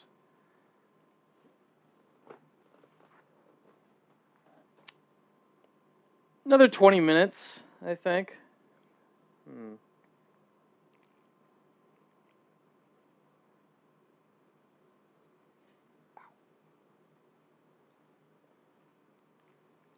There we go.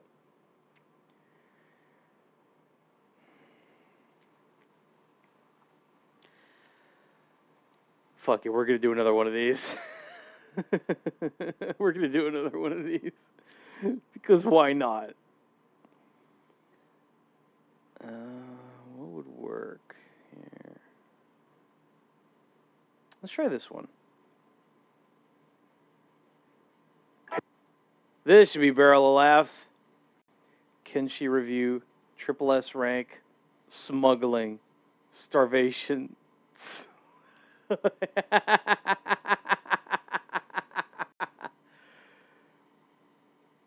Man, I ate all that and I'm barely full.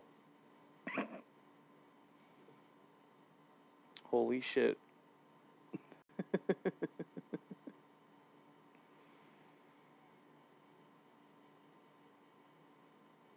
Don't worry, chat. We do not kink shame here. Okay? It's all good. Sorry, I just...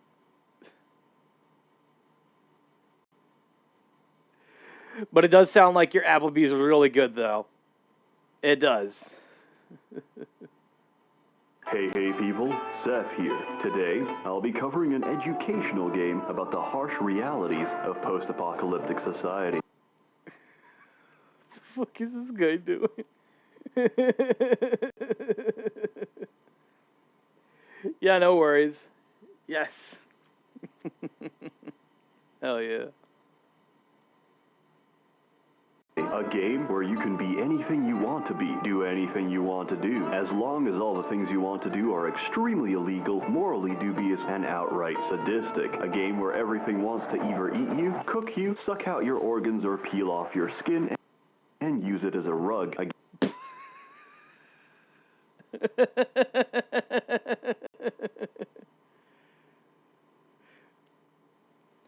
Post-apocalyptic society really do be like that sometimes. A game where being forced into slavery is considered a good outcome compared to... Oh, God.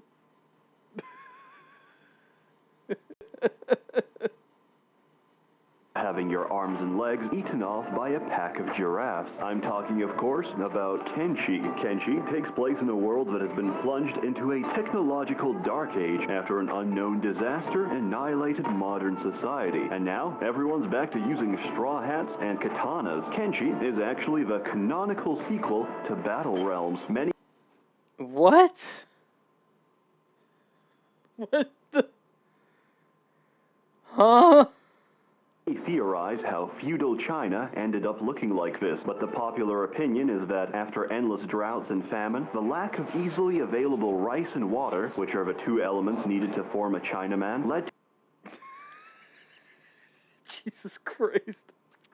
Oh, no.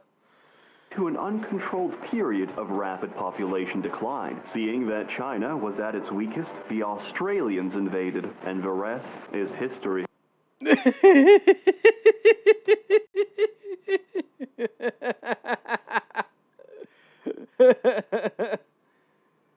Oh, shit.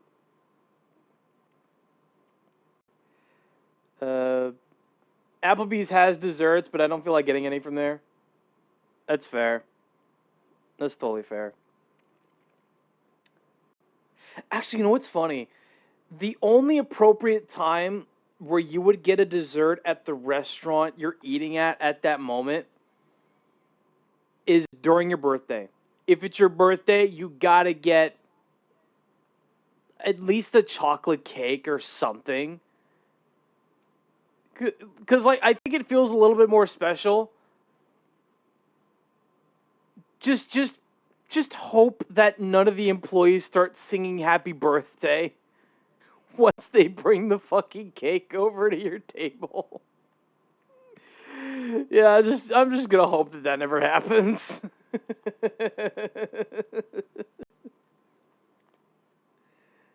They give you a little cake, yeah. They do. They do that. Kenshi plays like some strange hybrid of Mountain Blade, Jagged Alliance, and Def Jam Fight for New York. After about 10 autistic years of development, it's finally here, featuring drug trafficking, human trafficking, and giant enemy crab.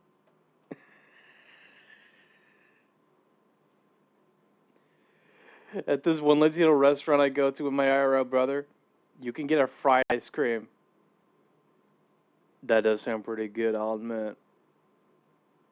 It does, but having it be fried, though, I don't know. Like, the ice cream is bad enough, you know? But then putting it in boiling hot oil and trying to deep fry that, I don't know. Maybe that's just me. Abs, Kenshi, it's got it all. To begin, you need to choose from one of 13 different starting scenarios. You can start as anything from a nameless vagabond, a trader with connections and money to spare, or even a guy who's hit rock bottom. Oh, God. Oh, no. No way. No way, no how. Jeez. Bottom. No money, no food, and no masturbation. Yeah. It do be like that. Character you start with can be fully customized. You can start as a human, a Shekman, a Bugman, or a Skellyman, which all have their own respective perks and penalties. Humans are, of course, good at everything. I know, just thinking about the Carl's Jr. commercial with the staff singing happy birthday while two guys eat their burgers. That is too relatable. It's also like the meme of oh gosh, is the woman does just like, really? In front of my salad? I would be embarrassed. I would just be so embarrassed when the employees start singing happy birthday. But you know what they're not good at? Surviving acid rain, or swimming in acid, or getting too close to one of these. Bugmen are exceptional at losing limbs and slavery. Are they good at capturing slaves? No, they're good at being slaves. Sheks are good at fighting. They're not good at reasoning, critical thinking, and having any sort of long-term planning. Skellymen are better at everything, which is why everyone's afraid of them. Goddamn. God damn. They're also probably responsible for destroying the world. Being perfect Oh no. Comes at a price. You can't heal. You need repairs instead, and good luck finding a mechanic in a desert. However, the character you start with isn't special. They've got stats and skills like everyone else. They can also permanently die like everyone else. A game of Kenshi only truly ends when all of your characters are 6 feet under. Holy shit. There's no real objective in Kenshi. That objective can be whatever you want it to be. Just like getting bullied in high school, the core philosophy of Kenshi is get your shit kicked in and get stronger, survive, and fight another day. Once you get into your first fight, you'll understand what I mean. Kenshi uses a limb-based physics system to determine whether attacks actually connect, and you don't die outright. Usually, your limbs suffer too much damage, forcing you to crawl on the ground or fight with a broken arm. Oh, God. That sounds, very brutal. Very. As your broken appendages flail around helplessly. If you spill out too much blood or intestines, you'll collapse unconscious instead. You can still wake up from the trauma and bandage yourself together, or rely on the help of allies to pop your bones back in place and carry you to relative safety. However, take too much damage in a short span of time, and you might permanently lose an arm or a leg. If that happens, you can install prosthetic limbs, but having a bucket instead of a foot isn't exactly ideal, so hold on to those. But if your organs take too much damage, don't worry about prosthetics, because you're already fucking dead.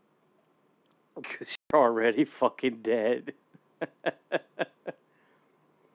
Well, I'm on my way to Coldstone. Nice. You know what's funny? Where I live, there used to be a Baskin Robbins. We didn't go there a lot, but when you did go there, you got some pretty good ice cream.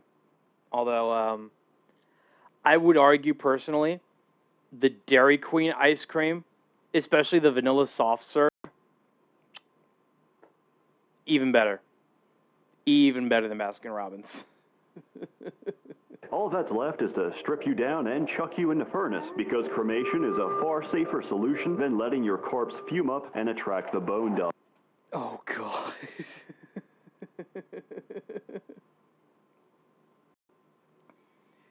I almost got Dairy Queen, but the line was so long, it's right out the door. You know what, man? Totally understandable. I get it.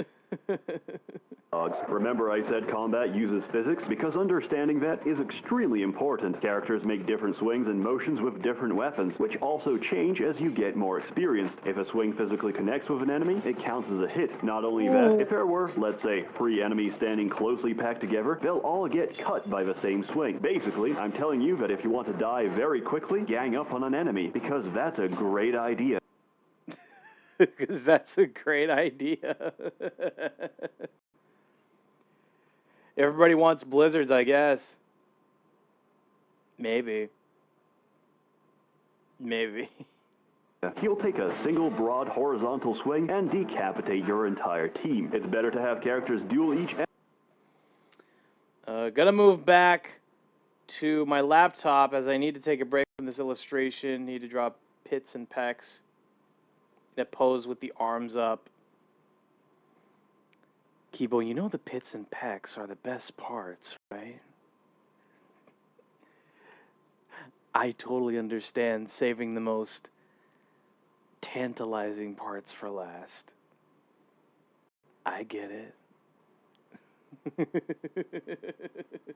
Enemy or try and overwhelm them with a variety of attacks. You can even do some crazy micro and make your characters manually evade attacks while everyone else flanks them from the side. Combat is really fucking good. It's responsive and only gets more entertaining as you get the hang of it. In the beginning, you're nothing but a walking sack of rice weed. By the end, you're still a walking sack of rice weed, but hey, you can stage dive leviathans like a baller. Nice.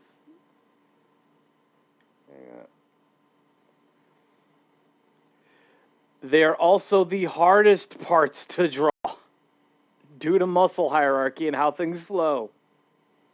You know what? That is totally fair. Sonic is the other place. I have not been to Sonic for a long time. Is Sonic even still open? Or was it like... Oh my god. I'm trying to remember. There was like...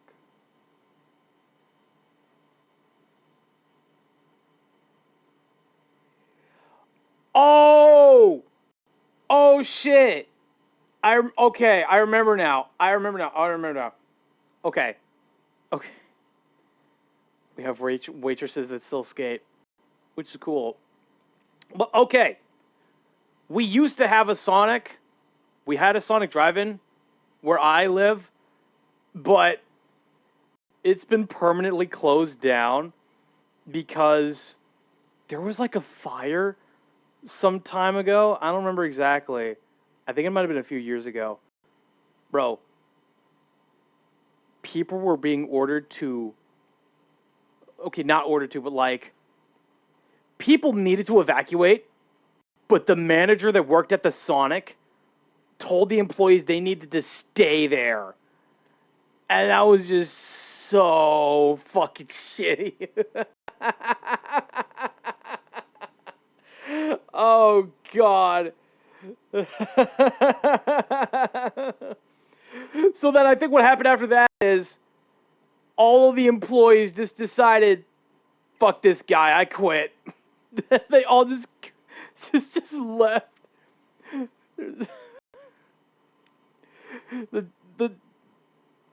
The details are kind of fuzzy a little, but I think that's like the general story of what happened to the Sonic drive-thru. Oh, God.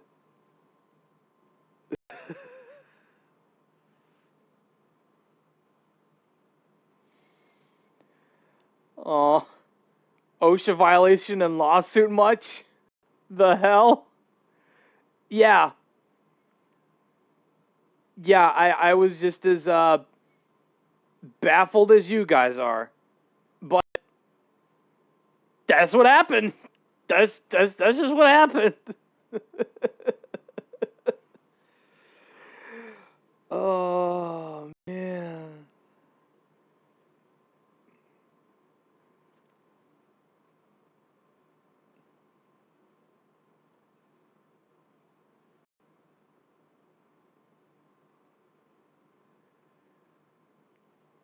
Absolutely wild.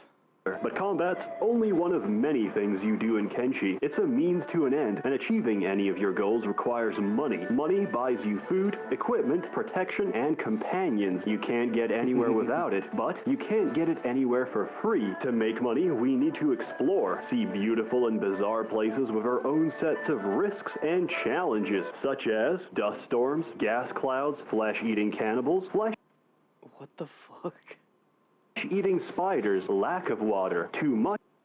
Oh no.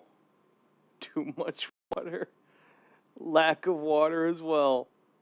Much water. And this. I don't recommend stepping into one of Holy shit. these, but they can outrun any character, so the only real way of dodging them is by getting out of the way very quickly, or by traveling at night. Luckily, they're not as dangerous once they fall out of the sky. Besides all the different places Mr. Krabs. I knew that joke was coming. that can get you killed, there's a lot of interesting people to meet throughout the world. Hey, I think I...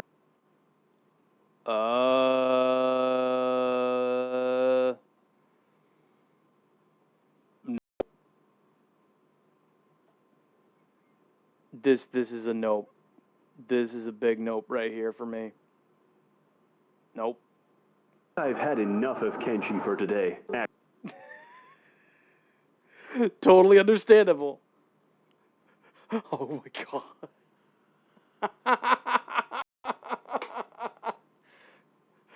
Oh hi, flesh brother.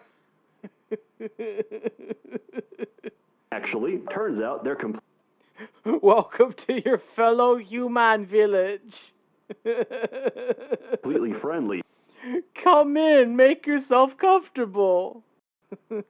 They just need That's some fresh looking skin you have, brother.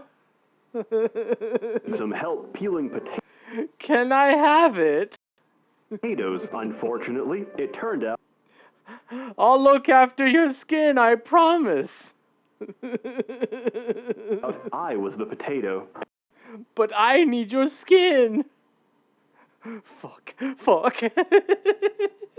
And my limbs had to be peeled off. I can conclusively say this is probably the most effective weight loss plan I've ever seen Jesus Christ, this got dark.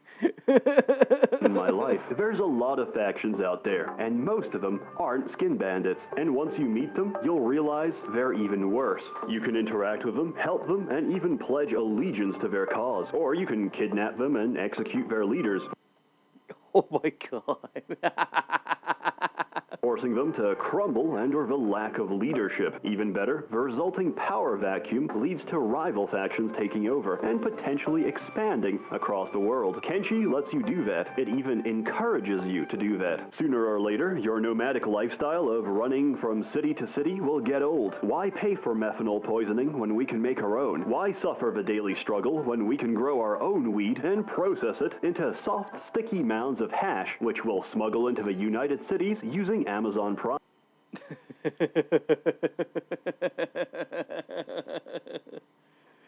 Hello, Raven.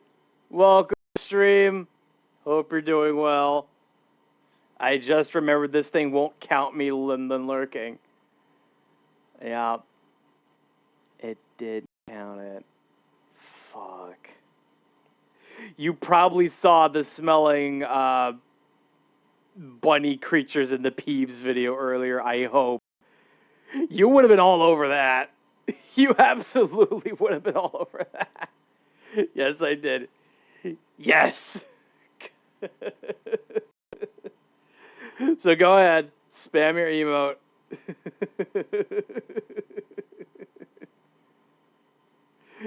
just to get out of your system, I guess.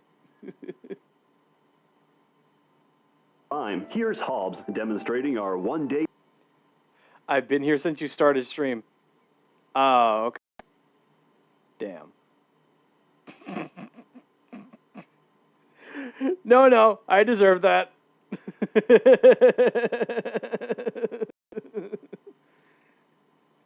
Oh my god.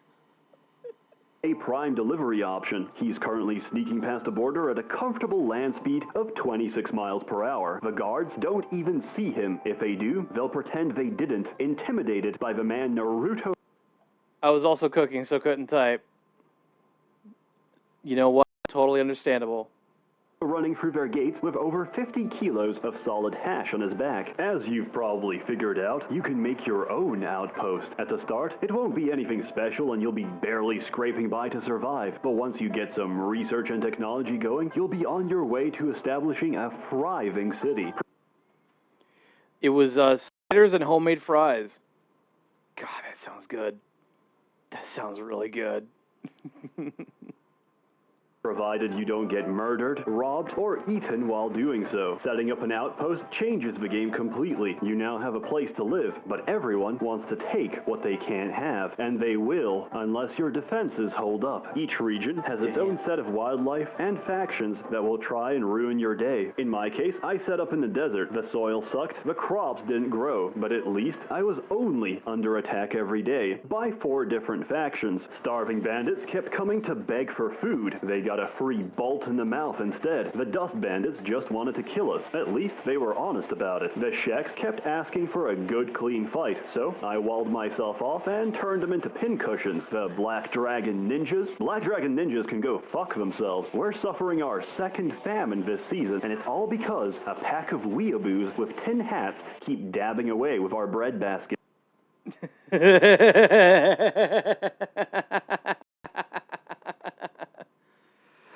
Oh god, that's funny.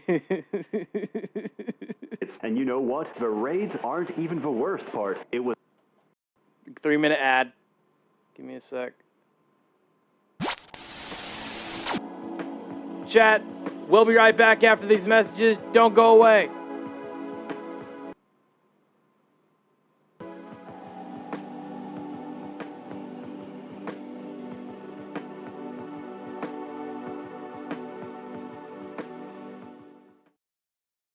Chip here, new Cookie Crisp cereal there. But not for long. They look like chocolate chip cookies, taste like them too, but it's a breakfast cereal! Yes, I'm coming for delicious Cookie Crisp!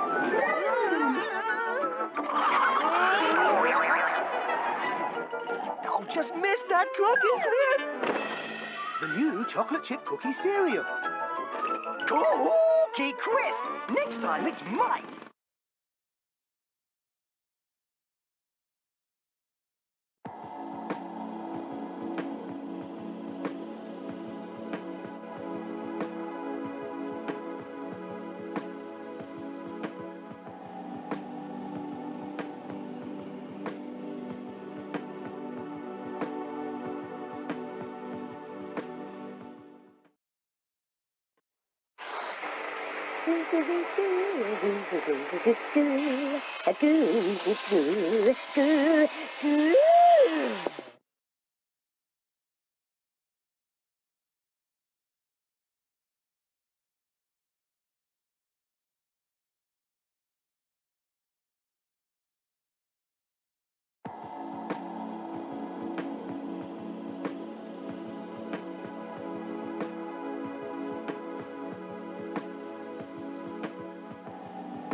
Respect the pouch!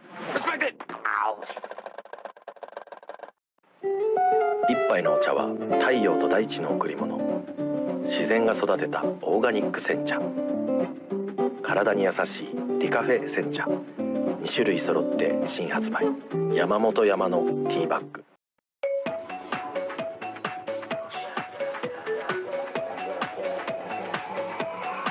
I want some crusher, a little crusher. No added sugar, it tastes so great. I want some crusher, a glass of crusher. Welcome back from the ad breaks, chat.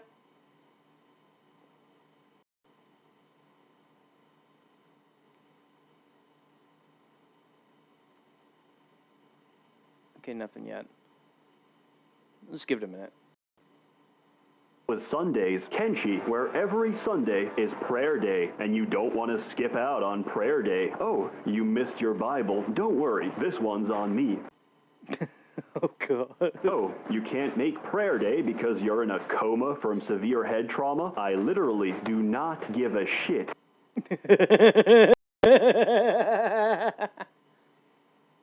No ads, shockingly. Huh. Who would have thunk it? I don't care if there's enemies bashing at your gates, you raise those shits right now, and I'm giving you to the count of 5 to come pray to our Lord and Savior, Okran. If you don't come out right now, I'm gonna burn this place to the ground and kill every blasphemous pagan who takes the name of the Lord in vain. And we're gonna do this every Sunday. Prayer day is the best goddamn day. Unlike those lazy preachers in real life, the Holy Nation priests will personally travel all the way to your base together with their faithful team of heavily armed paladins. And I don't recommend making them upset. If you can survive all of that, having an outpost lets you really expand on your options. You can even assign people to tasks and functions using an automated job system, and essentially sit back while they generate money and get stuck on terrain. Lol. After securing a stable source of food, you naturally want more people to eat it. If that doesn't work, buy yourself a couple of animals. They'll eat through your survival rations in no time. Yay. Animals are a mixed blessing, so I've arranged them in order of usefulness. Goats, which are walking sacks of meat. Bone dogs, which are the body cleanup crews of Kenshi. Very cute. I recommend getting a pack of them just to watch them play fetch with each other. There's also garus and bulls, which are walking sacks of storage space. Ooh. And absolutely essential for trading and carrying all of your stolen ceramic bowls. And finally, there's crabs, which are objectively the greatest animals for both land-based and naval combat. Oh, real funny, Seth. Now, show me a squad of them. What the fuck?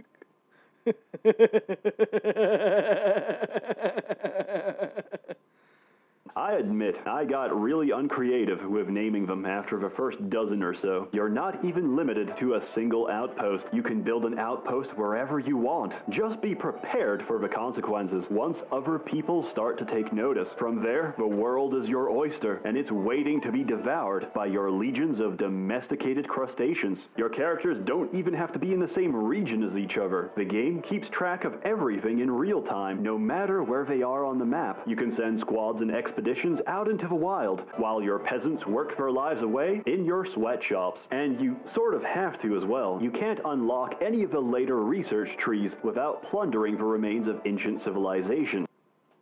Damn. It's a shame.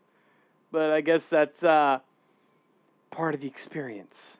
So you can finally harness the ancient secrets of eggplant hydroponics. Kenshi is a wonderful, bizarre, and at times absolutely brutal game with a completely unique setting. It's an absolute joy to play, and I've greatly enjoyed watching my life spiral out of control as I feed my newfound addiction. I, of course, give it the biggest score, and my highest recommendation. I give it 250 stacks of wheat straw over the insane fucking attack range of blood spiders. Holy shit. Seriously, look at that shit. Luckily, you don't have to deal with it. Kenshi is extremely mod-friendly, and most of the issues you have in the game can be easily fixed through modding. Oh, hell yeah. I've attached my mod list in the description below, and it should contain the bare essentials to improve game. Of course, there's a fucking clown mod.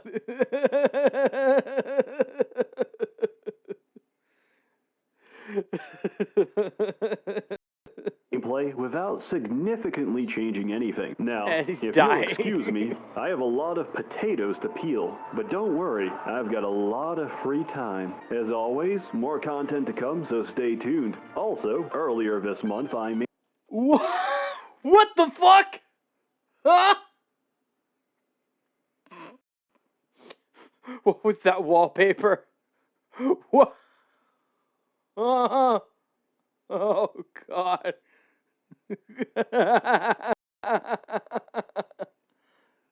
a shitty website. Introducing SeftseenTach.com. It's hot garbage, but it's also got links to all my videos, especially the banned ones. Come check it out. A warm thanks to the many members of the Merchants Guild generously funding and bankrolling these videos. You're all truly wonderful. Have a good one.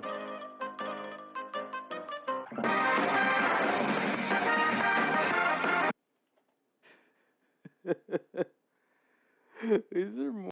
Is there more to this? Oh no, it's just going through the whole credit list. Okay.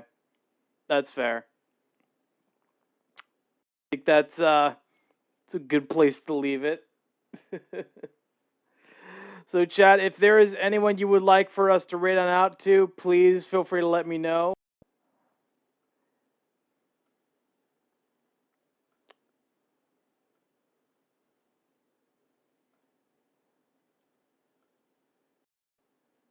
Didn't mean to do that.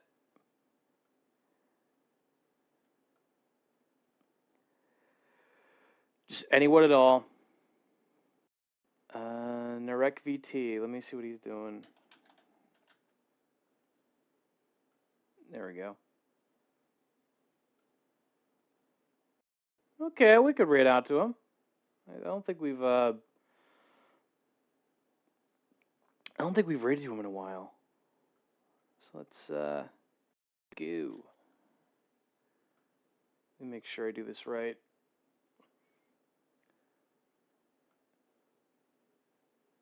I got a hot caramel today, 2 big dips of vanilla ice cream covered in rich, creamy hot caramel, sprinkled with almonds and topped with whipped cream. Lucky. Or serious? Wait, hang on. Is he even live? I don't think he is. Let me double check. Sometimes you forget like the username that rated out. And it's there. Fuck.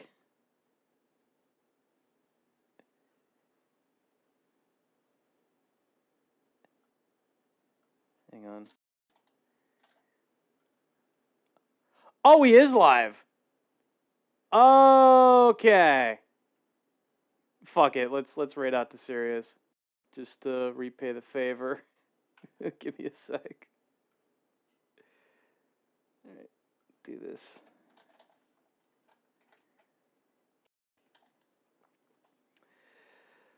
There we go. Now we're going to run out to Sirius Hauser, since he raided into our stream. And raid messages in the chat for anyone who would like to participate.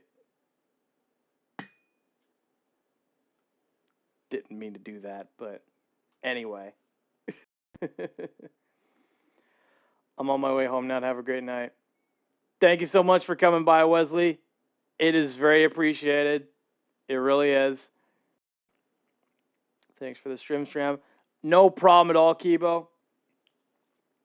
Honestly, I'm just happy by everyone that managed to come by the stream today. I really am.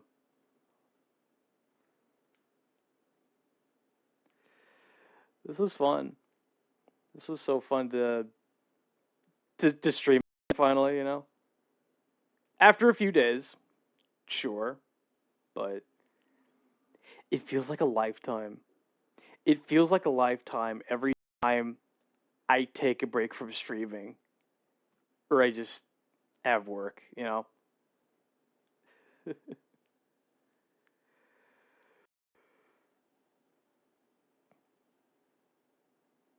But thank you everyone so much for watching. I will see you guys again on Tuesday. Sleeping dogs. Bye-bye! Bye-bye!